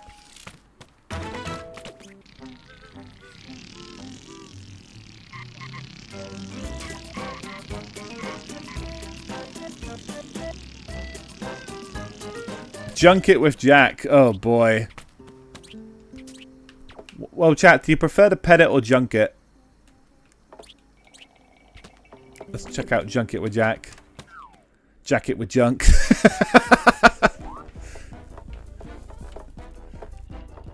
Hello. Welcome to the Junk Store, where we buy junk, sell junk, and even produce our own junk. In fact, we proudly produce all kinds of junk all day, every day. Can I interest you in some junk? Yes. All junk stores have a shared inventory, so whichever junk store you enter, you get access to the same junk supply. I bet I can interest you in some junk. Yes. Have a look. Shovel, net, bug net, catching bugs. We can't afford anything but the shovel at the moment, and we already have one, so we're okay. What about this thing? Can I do anything else in here?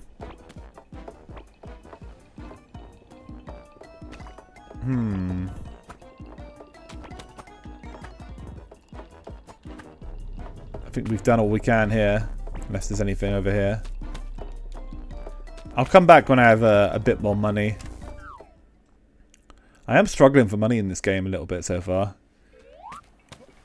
I guess I gave away some of it because I drowned myself, and I gave away some more for my very appealing hat.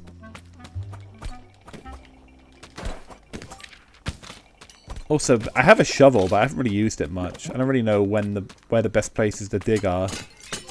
Let's just destroy every pot we see, Legend of Zelda style.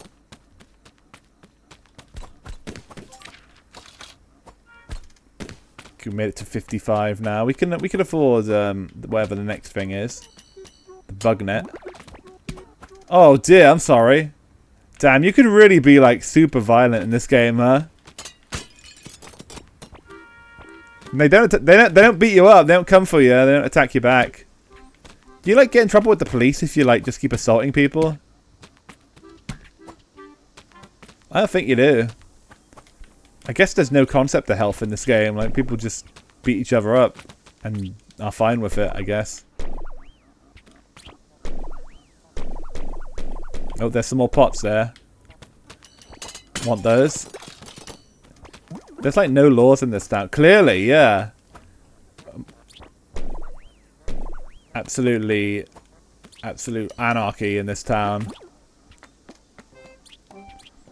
The only law is to well, make silly faces and wear silly hats, I guess. Brazil Simulator. Yeah, honestly, a little bit. It's remarkable that you don't even need a driving license or insurance or anything, but from what Canicats told me, that's basically Brazil. That's the process. You're like, they ask you like, oh, are you a criminal? Are you alive? Are you awake right now? And they just hand it to you.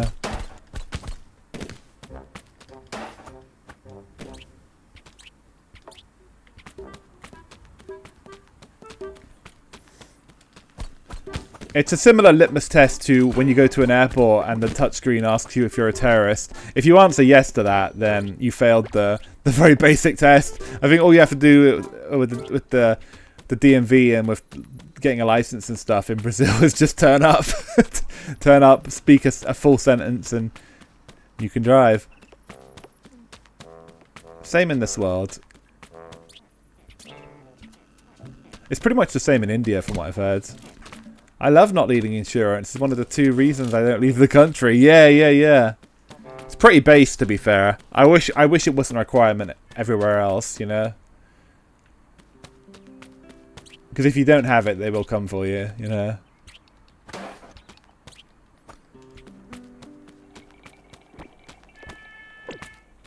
But that's just Britain in a nutshell. Like, everybody's always watching, you know.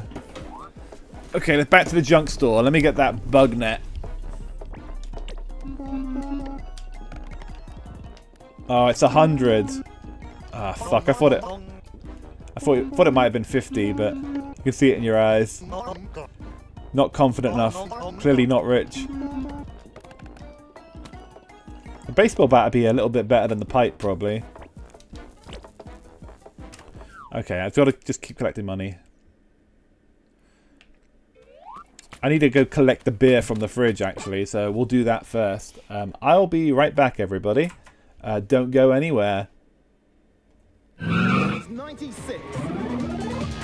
Loads of new motors. Up to 8 players can burn rubber at once. And you can get stuck in a 65 chaotic courses. There's even a unique construction kit so you can design and race on your own tracks. Micro Machines 96 on Mega Drive. Not for people with one-track minds.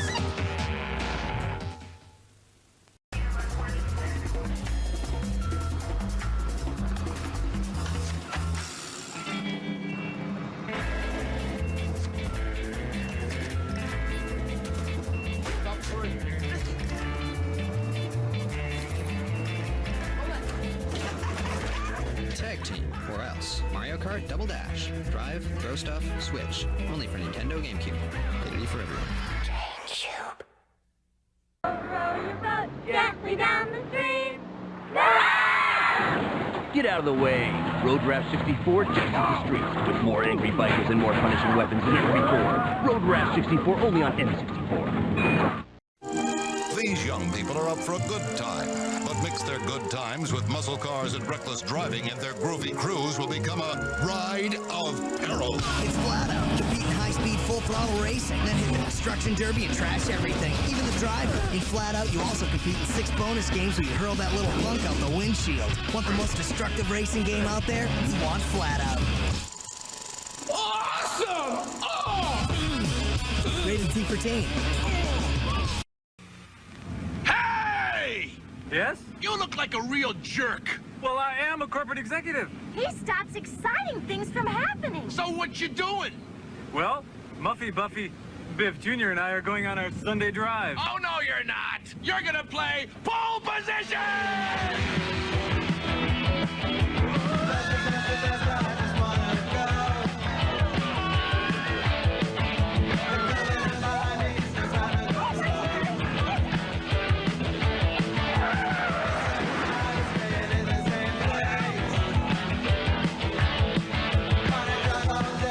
This way, Clarence!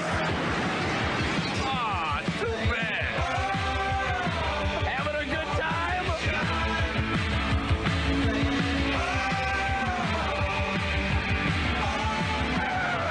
Atari's pole position. It'll turn your eyeballs into steel-belted radials.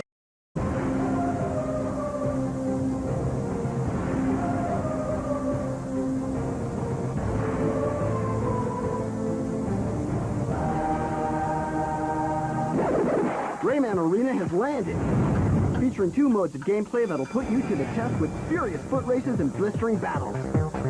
It's multiplayer mayhem Rayman style. Rayman Arena, race to the finish, battle to the end. Rated E for everyone.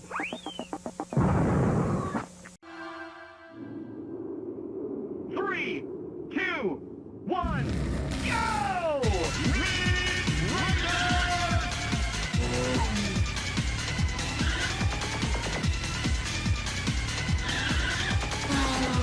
今度のリッチは通信対戦機能搭載。さらに複数の進行層設定。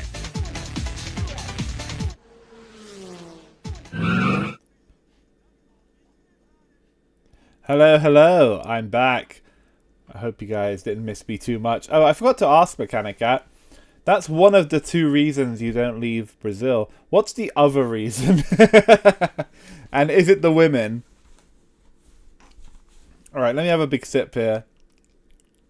Or the money. I bet it's It's the women. It's the women. I was gonna say the money situation. It might be good too, because I guess you can get cheaper games and stuff. But the women has got to be number one, surely, right? That's what I thought. That's what I thought. I respect it. I mean, I wouldn't leave either. I completely understand. I wish I could say Britain had a similar pull on me, but it does not.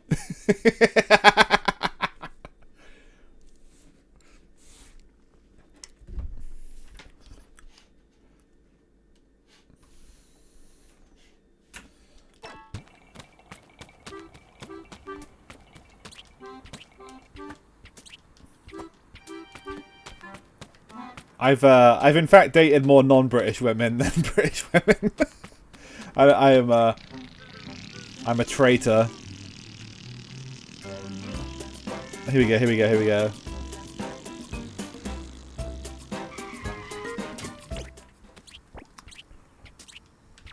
So that's Junket with Jack. That's currently on my thing. Let's keep looking for new places. It's feeling a little bit aimless at the moment, just because I can't seem to figure out what it wants me to do. I guess there's stuff on here though. So let's go to Zampify's garage, if we can. Pert and Beta, the pet store. Okay, these are the ones I've discovered. Job center, hat store. You have an island full of cute redheads not far from you. That's true. Yeah, no, I absolutely agree with that. But yeah, in terms of like what's on my doorstep, yeah, it's a little different.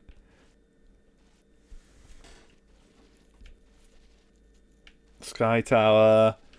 So I guess do we know where Terry's apartment? Terry's apartment, like that's me. So where am I? Like where's my apartment?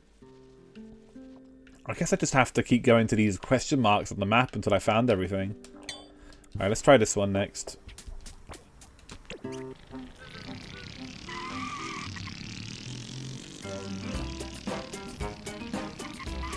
Don't go up there. Where's the Terry Davis DLC? That's what I'm wondering. This already seems like a bit of a Terry Davis simulator. I haven't seen anybody glow in the dark yet, but if I do, I won't be too surprised. We're just going about town, being a bit of a menace, as he was in his final days. Well, not a menace really. He's a pretty peaceful guy.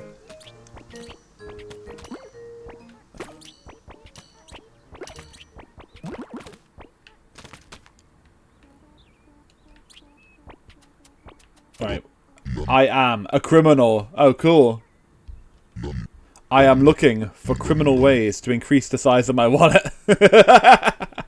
Me too. I thought there were no rules in this town. Okay, so that's canon then. Criminal ways from an outside perspective, I mean.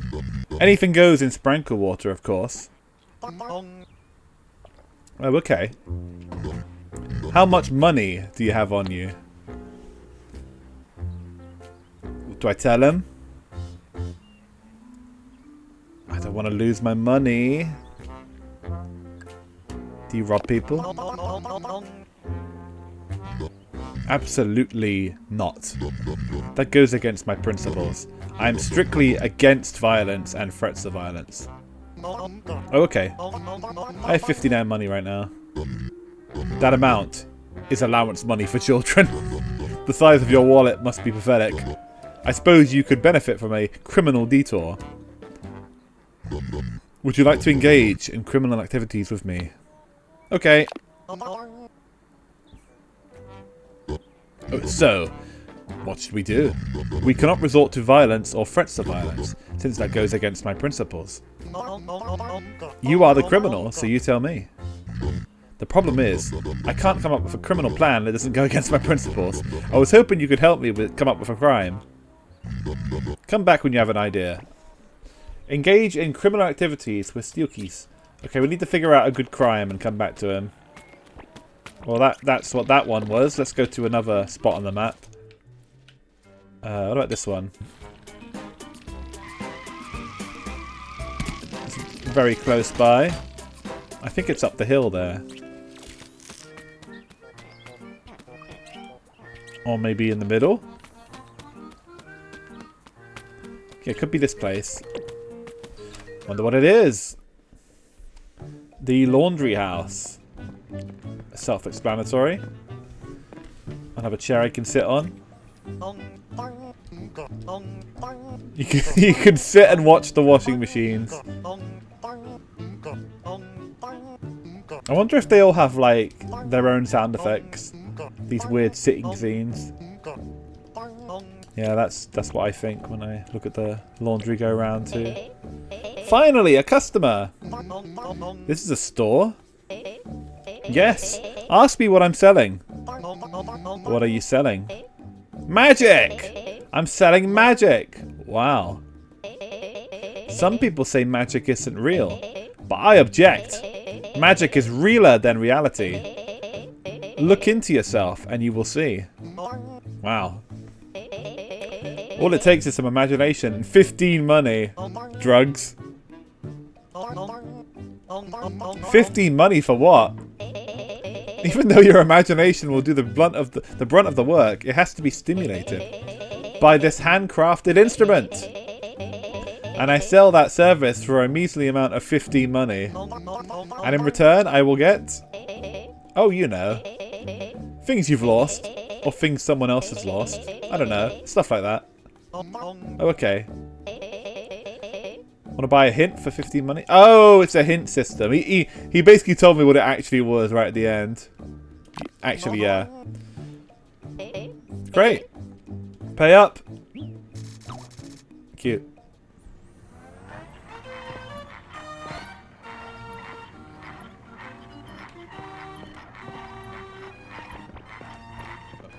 Okay.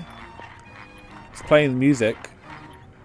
I'm not sure anything is happening. Concentrate. Look around the room. Yeah, I think I should be on drugs for this bit. Oh wait, look! There's a thing in the washing machine.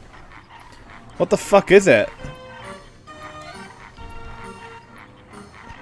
A rainbow?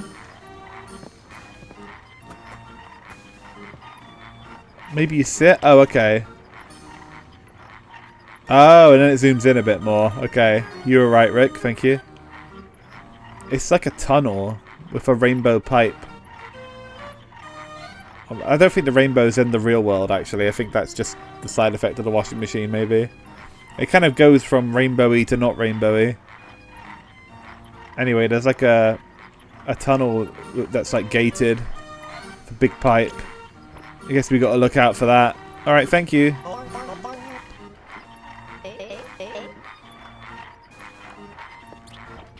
Alright, well I guess we'll look for that. I don't know where it is, but if we see it, we know it's important.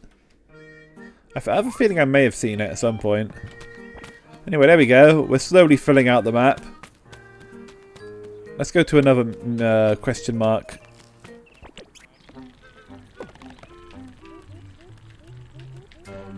I have my apartment key, but I still don't know where my apartment is.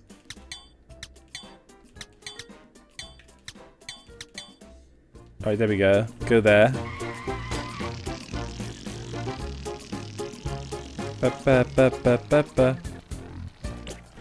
Is it one of these? So this is where the marker was. Can't see a door there.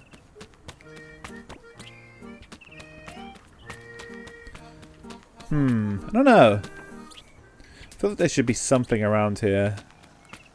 Feels like there should be, but maybe not.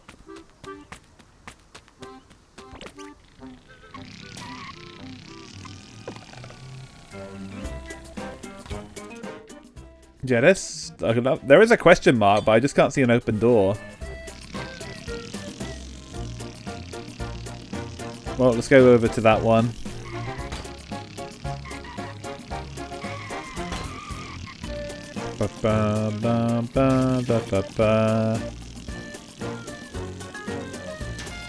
Sorry.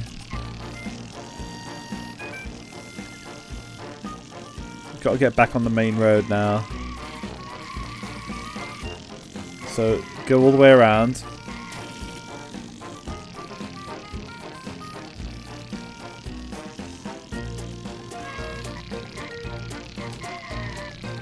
Sorry. You can run the red lights. Why does anybody even stop at the red lights if there's no rules? I have to wonder.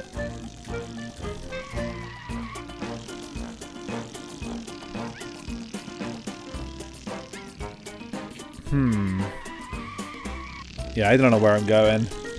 I think there's a couple more question marks in the middle there, so maybe we should check them out.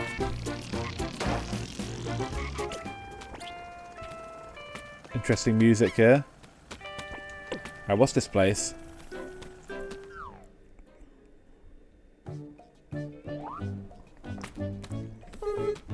Hi, Terry. Hello. What's up? What do I do? Hello? I can't do anything more, apparently. Apart from saying hello. No, Terry, that's the IRS! No! I've no business here, apparently. At least we know what it is now.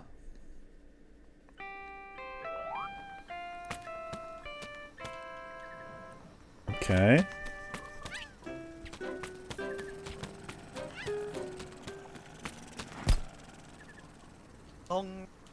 Dong, dong, dong, dong. Alright, what else is a question mark? Let's go have a look.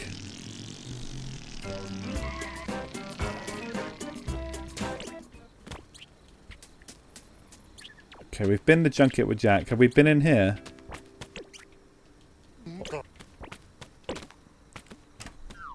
There's a big pipe. I remember seeing one in the Vision in the washing machine.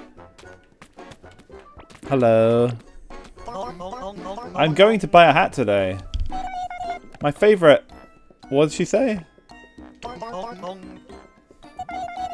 My favourite 8 words. That makes sense. I can get a derby hat. A clear sign of balling. That is a bit better than the fucking paper. I can get the VLC logo. That's kind of cool. Alright, I'm getting a fucking trilby, dude. I can't be wearing this newspaper shit.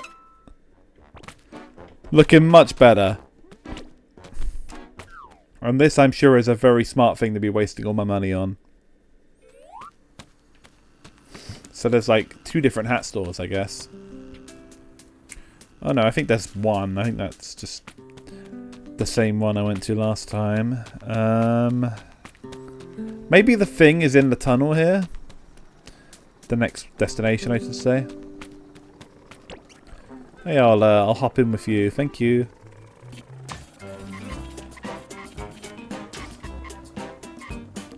Ba, ba, ba, ba, ba, ba.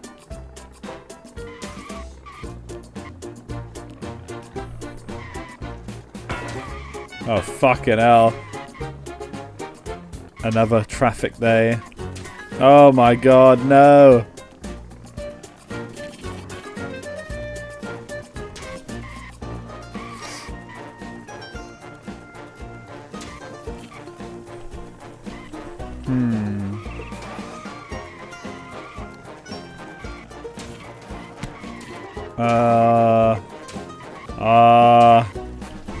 How do we get over there? Shall we just walk it? I'll probably be better off this way. He'll never die. He's gonna have a little bit of money, I'll take it.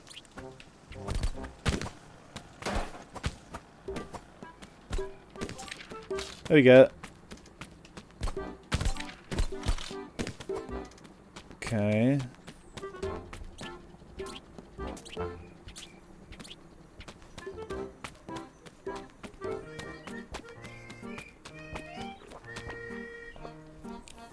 Can I sit next to this cute girl?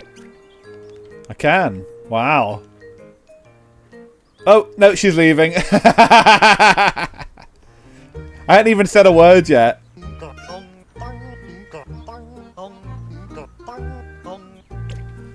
I didn't realize this was a simulation game.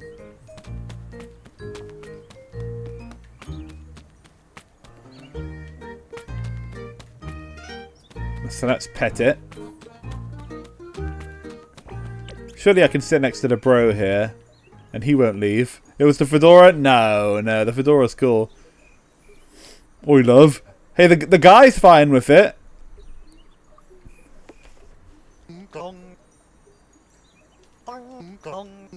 Just want to talk back there. Yeah, it must be the fedora. She wasn't interested. Guy in a fedora sits next to you and says, "Oi, love." Horrible contrast, I'm sure. You'd think he was like a pool hustler or something, I guess.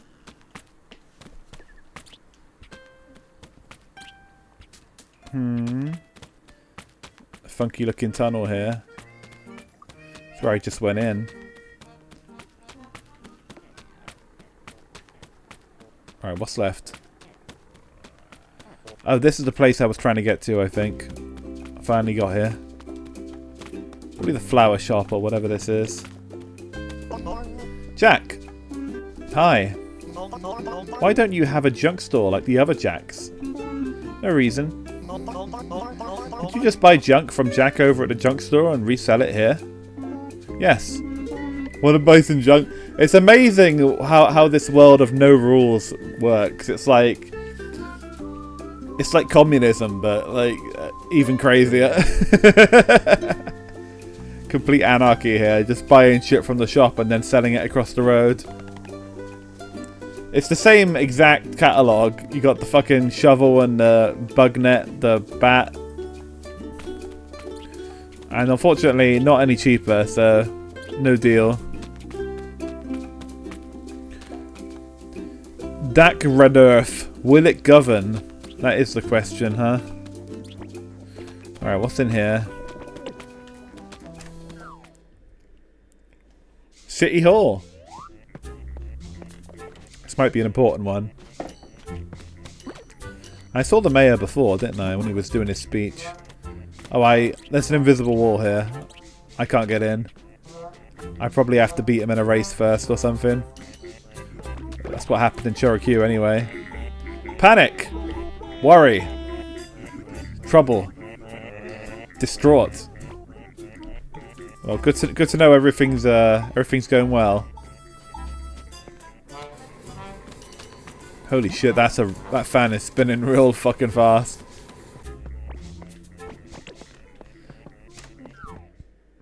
Okay.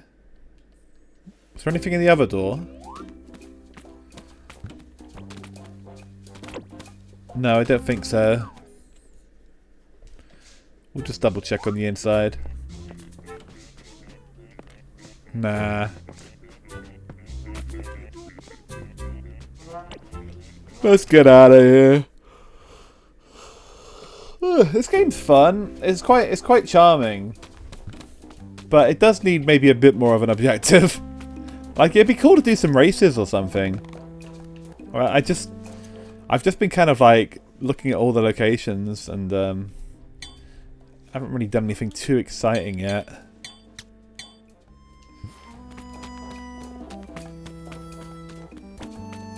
Wait, hold on. Where's the sign? I'd like to get my car, but it may be out of order at the moment.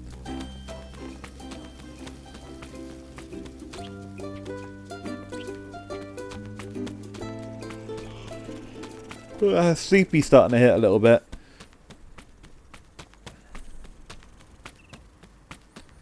Let me see. There's signs there. Might just walk over. Not in my car. The objective is to find junk, then upgrade car. Yeah, it makes sense. I've got some junk. I could use a bit more. Which junk do I have? Can I look at that on the inventory?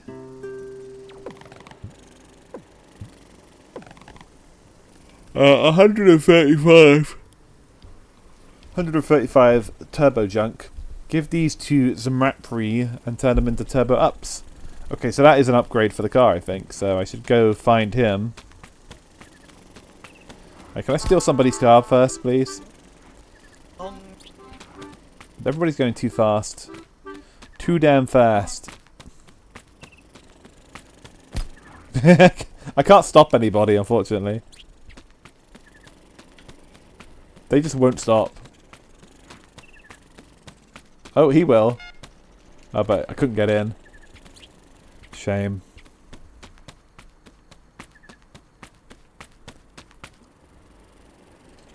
How about now? Can I get in?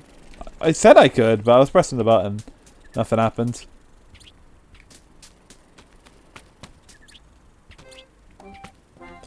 Jump on the bridge.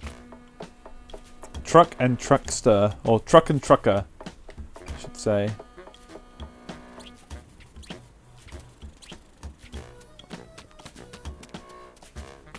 Is there like a door or something? See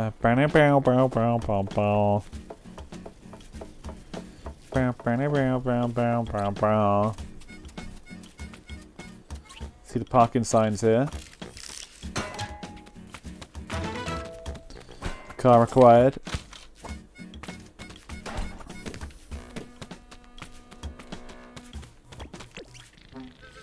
Can I go in there? Hold on, let's check before we go anywhere else. Yes, we can.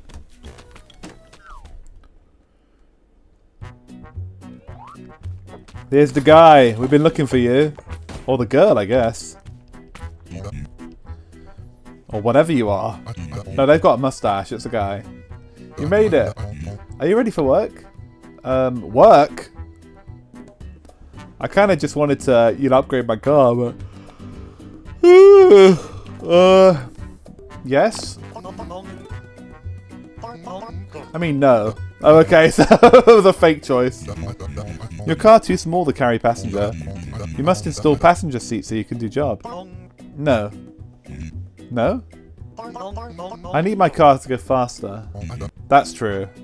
Faster? Quicker trips equal more passengers. More passenger equal more money. No. No? I'm not going to do the job. Oh no! He's just being blatant with him now.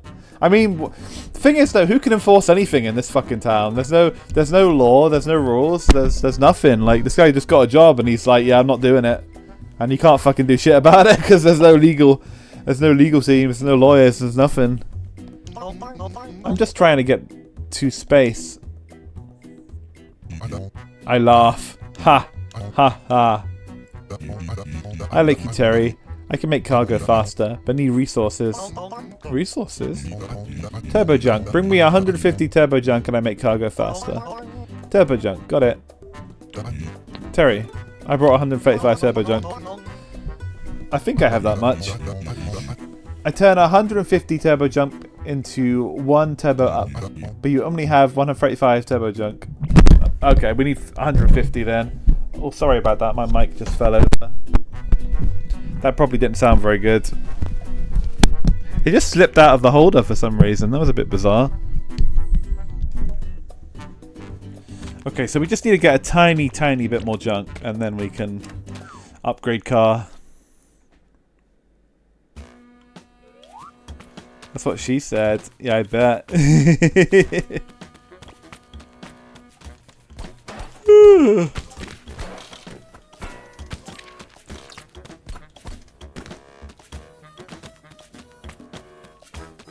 Ba, ba, ba.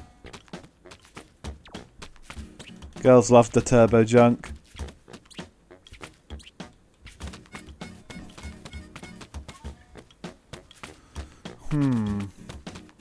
Right, give me my car.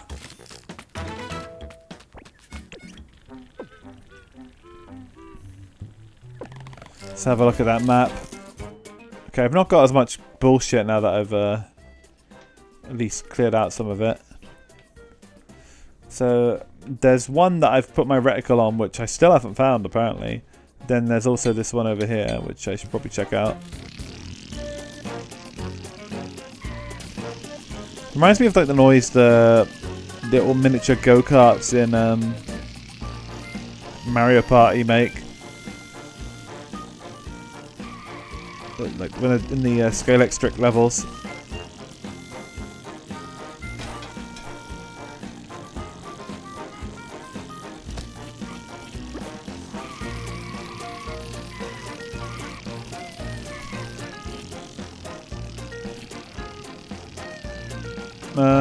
I don't know where I'm going.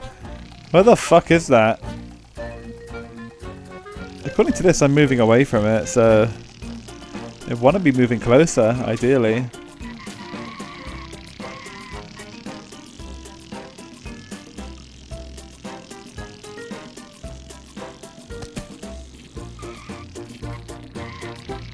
Sorry, the sleepy's hitting me and I'm starting to drive even worse than usual. Back we go.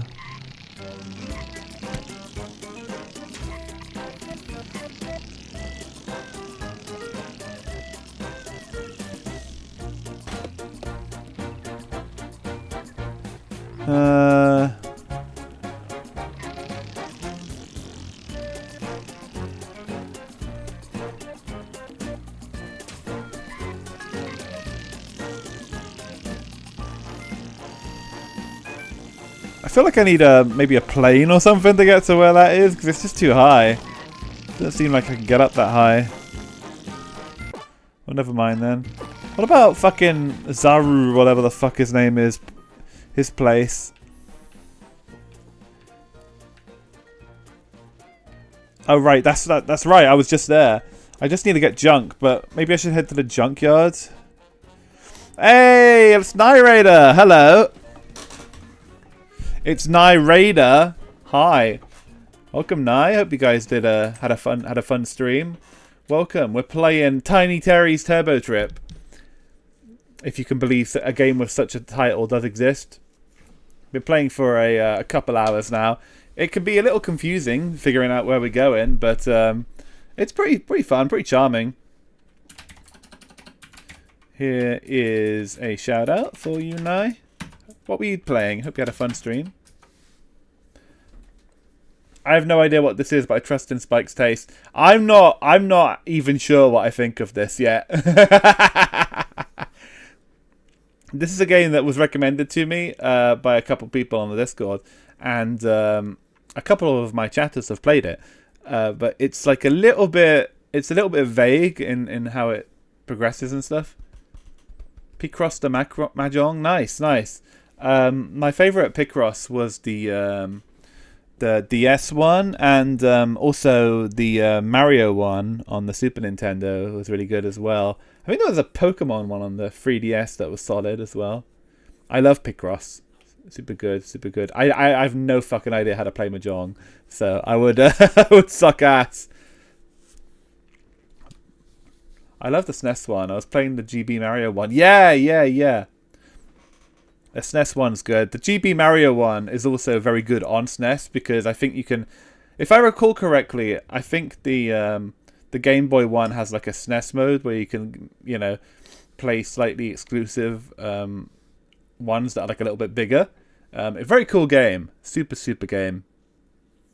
Yeah, Mario's Picross. I think it's the sequel that's on the SNES, right?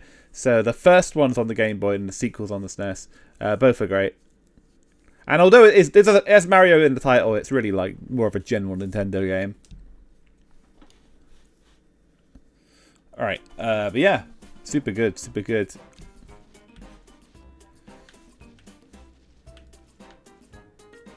I used to play that on my Super Game Boy all the time, so I'm pretty sure it has like nice colors and stuff. It basically the first game basically just becomes a SNES game when you put it in.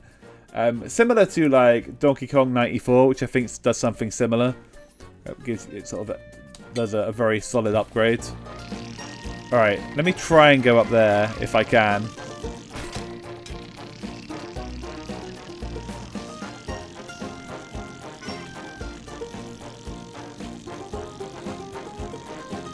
Speaking of Donkey Kong, I have heard the new game's really good.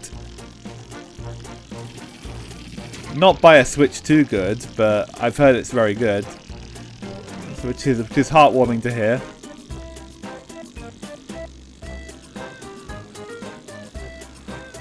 So I don't think there's been a sort of mainline Donkey Kong game in so long. Alright, here we go, here we go, here we go. Alright, I'm following the road. Yeah, it does look good. Like,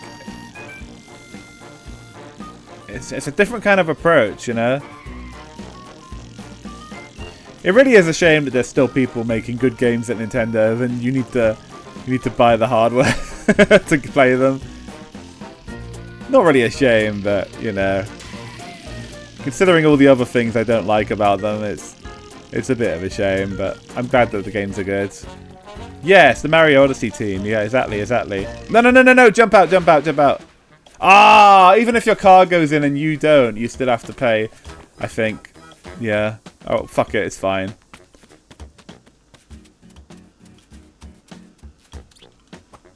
I've actually not played Mario Odyssey yet, shockingly. I just never got around to it.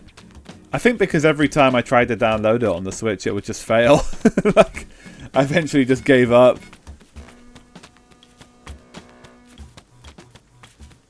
I go in here. We're back at the garage. I still don't have any money though, so I'll come back when I've got money.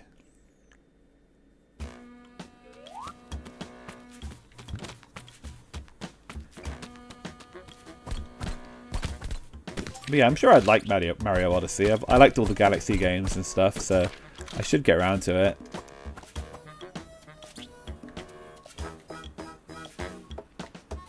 Okay, here we go.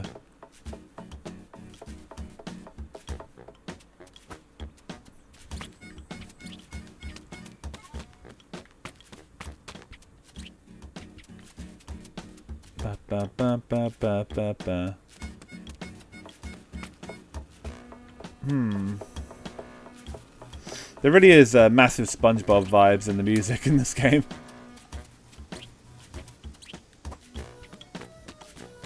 Oh, there's more bags. I'm not really coming across that much junk now that I need it, you know? Now that I need to get like 20 junk, I just can't seem to find fucking any. That's the rule of life. Alright, destroy all this, take whatever I can get.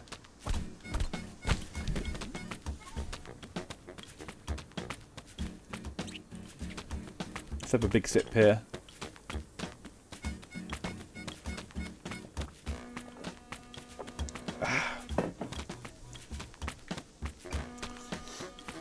It's interesting that the Odyssey team is still making stuff that's like true blue 3D platformers, you know?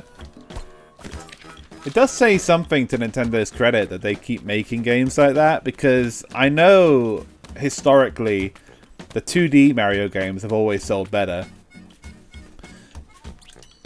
Like, even going back to the Wii and stuff like that, when they made New Super Mario Brothers, which is kind of like a very anti-Soul game. I don't really fuck with that series generally, but when they made that, it basically printed the money like endlessly, and they just kept making it over and over and over, almost unchanged at points, and they just kept making money, you know.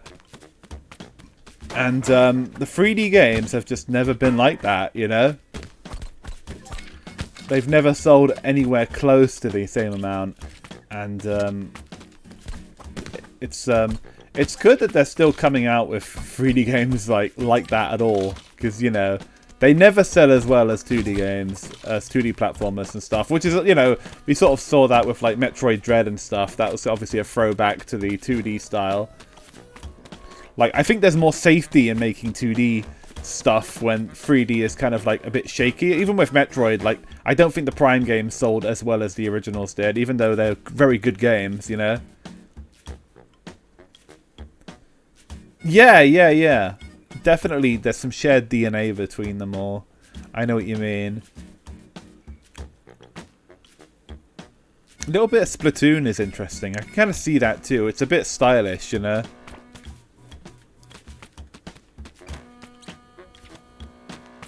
Bam, bam, bam, bam.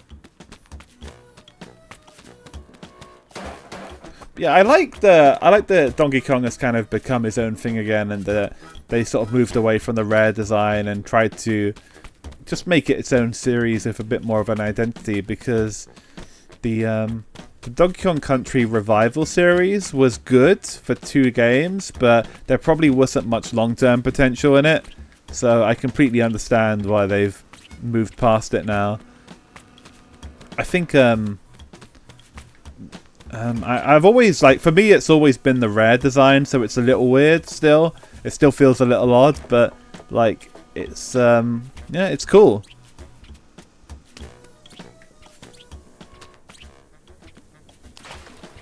Okay, we're safe. There's some junk over here, finally. I have 151 junk, which is enough to go get my upgrades now, finally. Oh, this is cool. How does this work? I have to hold down the button. Alright, let me try that again. Please? Yeah, there we go. The cork comes back. Yeah, and there's more junk up here. Happy days. Oh shit, fastest bumper car win. Damn, some dude got 8 seconds. What the hell? A bunch of people did. Can I play? Bumper cars, huh? Is that where I'm going? I hope so. Why are we at the job application center? What was that about bumper cars anyway? I want to do some racing.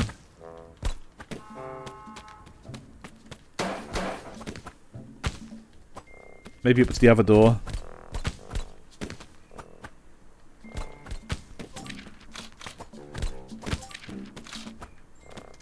Okay.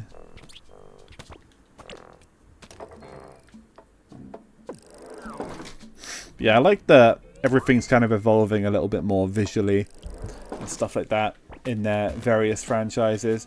I do wonder what it would mean if they were to bring back some older ones like Star Fox and F-Zero and stuff. They almost certainly would end up looking nothing like they used to, which isn't necessarily a bad thing. Nintendo's interesting because stuff either has loads of soul or has none. There's like nothing in between, you know? Especially with like revivals of old series and stuff like that.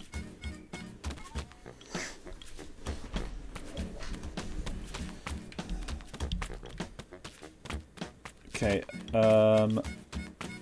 that's where the truckers are.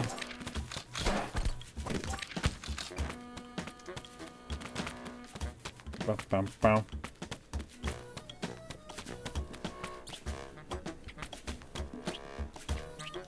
I played a bit of the new Mario Party. It's actually not that new, but it's like one of the newer ones on my boss's Switch 2. At a post-work little drink the other night, and it's good. It actually, I mean, the series has actually like gotten back to its roots a bit more, I think, but still has some fun stuff going on. I was kind of out of the loop with it. Like, I know it kind of went to shit when they were like on the Wii and stuff like that, and I think like the first Switch game was where you were just going around in a car was, well, that might have been a Wii U one actually, but like, and that one was kind of bad, but yeah, it felt pretty traditional, honestly. It was cool. Bonanza, I think it was, something like that, or Superstar. I don't remember the subtitle, but it was quite good. I was pleasantly surprised.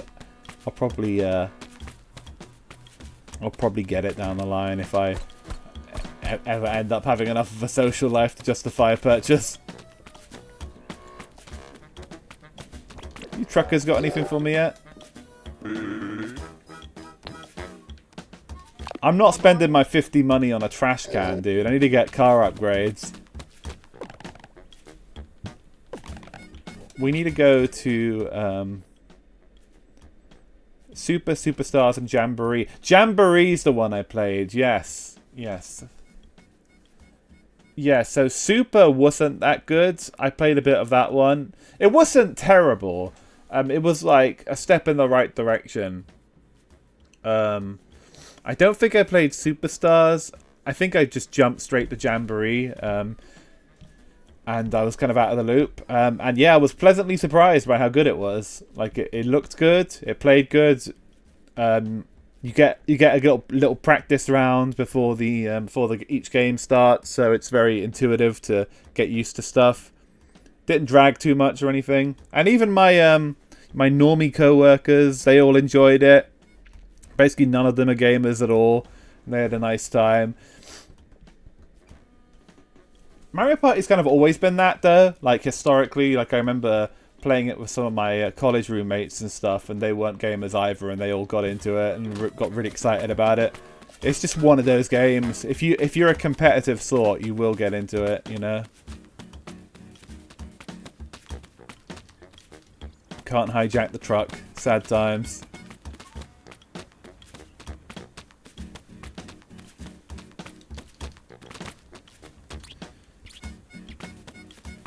Yeah, I'd like to play a bit more of it, to be sure, but Jamboree seemed very good.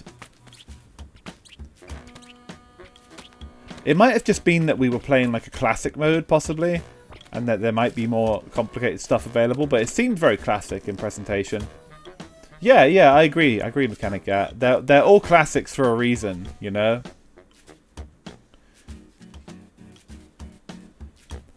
I know the new Mario Kart has like diverted a little bit, and is, I think since its last patch has been pretty controversial.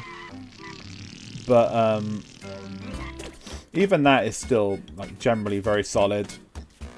All three series are quite always a good time socially. I definitely think Smash is more of a party game than an actual competitive fighter, though, you know? I don't know. Smash players that take everything so seriously are annoying. But I don't think that's a particularly hot take. I love the stupid bullshit in Smash the most, you know? Like, it always upsets me whenever I see like a cool mod come out or something, and like all the stages are just clones of like Final Destination or whatever, where it's just like a platform, you know, and there's no thought put into it, and there's no whimsy, there's nothing that's like actually cool about it, there's no giant characters popping into view or anything like that. Like, I like the whimsy, I like the stupid shit. So when everything, I don't know, I think the best way to ruin a game is to make everything like adhere to competitive scene rules, you know?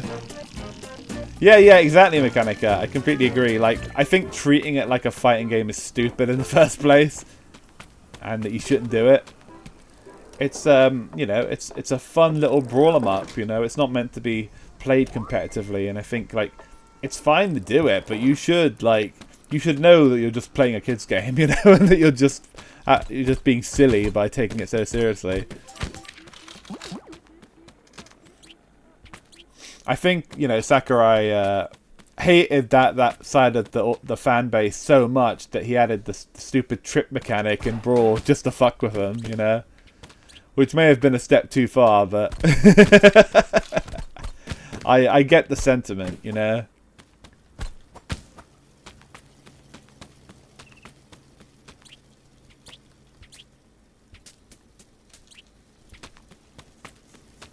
Yeah, Mario Kart should also be a whimsical, silly series, and I don't think, you know, making it a sim racer is a very good idea.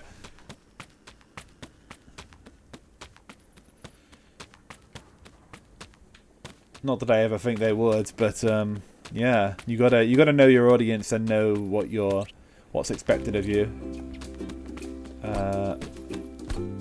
I want to go back and drop my car off, but I just can't find any fucking parking signs or anywhere to grab my car, so I'm just going to keep collecting junk in the meantime. I probably won't be streaming for too much longer because I'm getting sleepy and I do need to... Well, actually, I have tomorrow off, but I have to get some shit done tomorrow, unfortunately. Because as you probably all know, I will be DJing on Saturday, and I have to make sure all of my shit is prepped for that. Another raid! It's Doc Irving. Hello. Welcome. Hello, guys. Hope you had a nice time. Thank you for the raid. Doc, what were you up to? Nice to have 2 raids today. We're playing Tiny Terry's Turbo Trip. It's been quite interesting. It's quite a scrimbler game for sure. Yes, the goat. The goat has blessed me with his presence. We got 2 furries in here now. Potentially more. I don't claim to know everybody's deal. Post-apocalyptic Crusader Kings. Sort of the Mad Max experience with some mole worshippers. Nice. You know what I like? I like the Crusader Kings incest maxing runs. I watched the Henamimi stream where she did that the whole time. was just creating as many abominations as possible and just having it go through all the generations. Just yeah, it was very funny. Oh yeah, even cannibals have limits. True.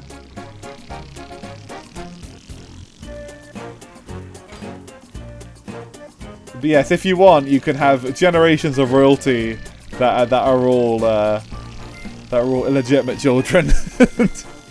It's quite the experience. I've never played it myself, but I've watched a stream or 2 of it, so I know how it goes. We're in Binnenrot at the moment. Engraved with Sprankle Water's earliest memories. How nice. Have I been in here yet? It's City Hall. Yeah, we have. Gung, gung, gung, gung. I wonder what the talk button is actually for. It's cool that it's here and you can just make noises whenever, but I haven't seen an actual purpose for it yet. Even when you sit next to people on the bench, if you talk to them, nothing seems to happen.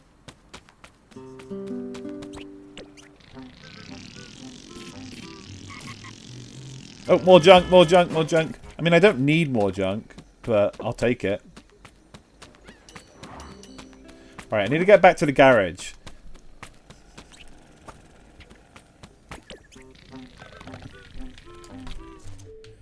Where the hell are we? Okay, we need to go to...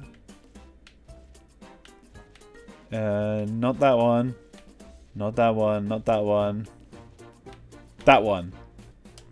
Alright, there we go. Okay, we can finally upgrade our car. As long as I don't get stuck. And yes, this is currently a lawless land, so nobody's going to arrest me for running people over. I'm not going to get in trouble for not going to my job.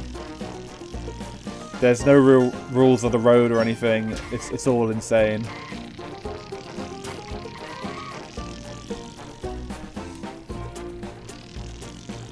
Okay, let's go this way.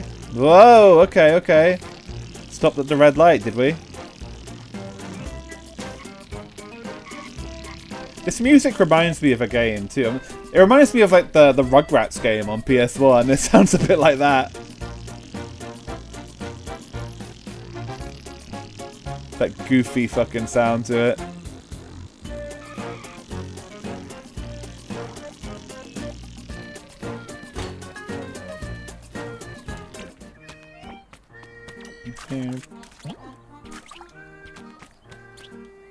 Oh hey, I'm covered in sludge. That's pretty cool.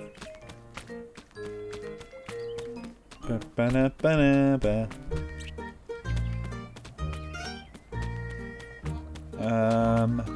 let's go higher. We'll have another sip.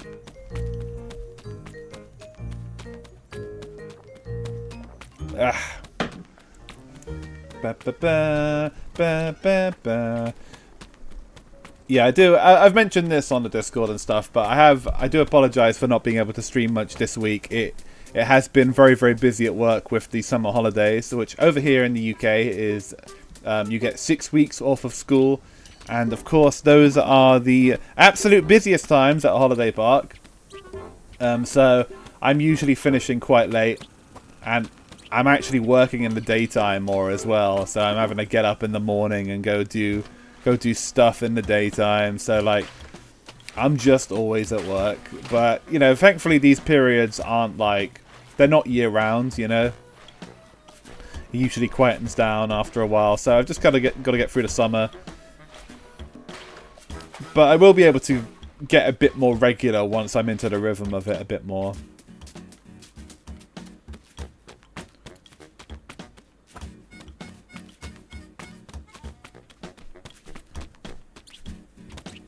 I also need to figure out what days are going to be like the ones that don't go as long, I suppose, because like even though the weekdays here are technically no different from the weekends are now, they still tend to close a little earlier because people are still just in more of a party mood when it's the weekend, I guess.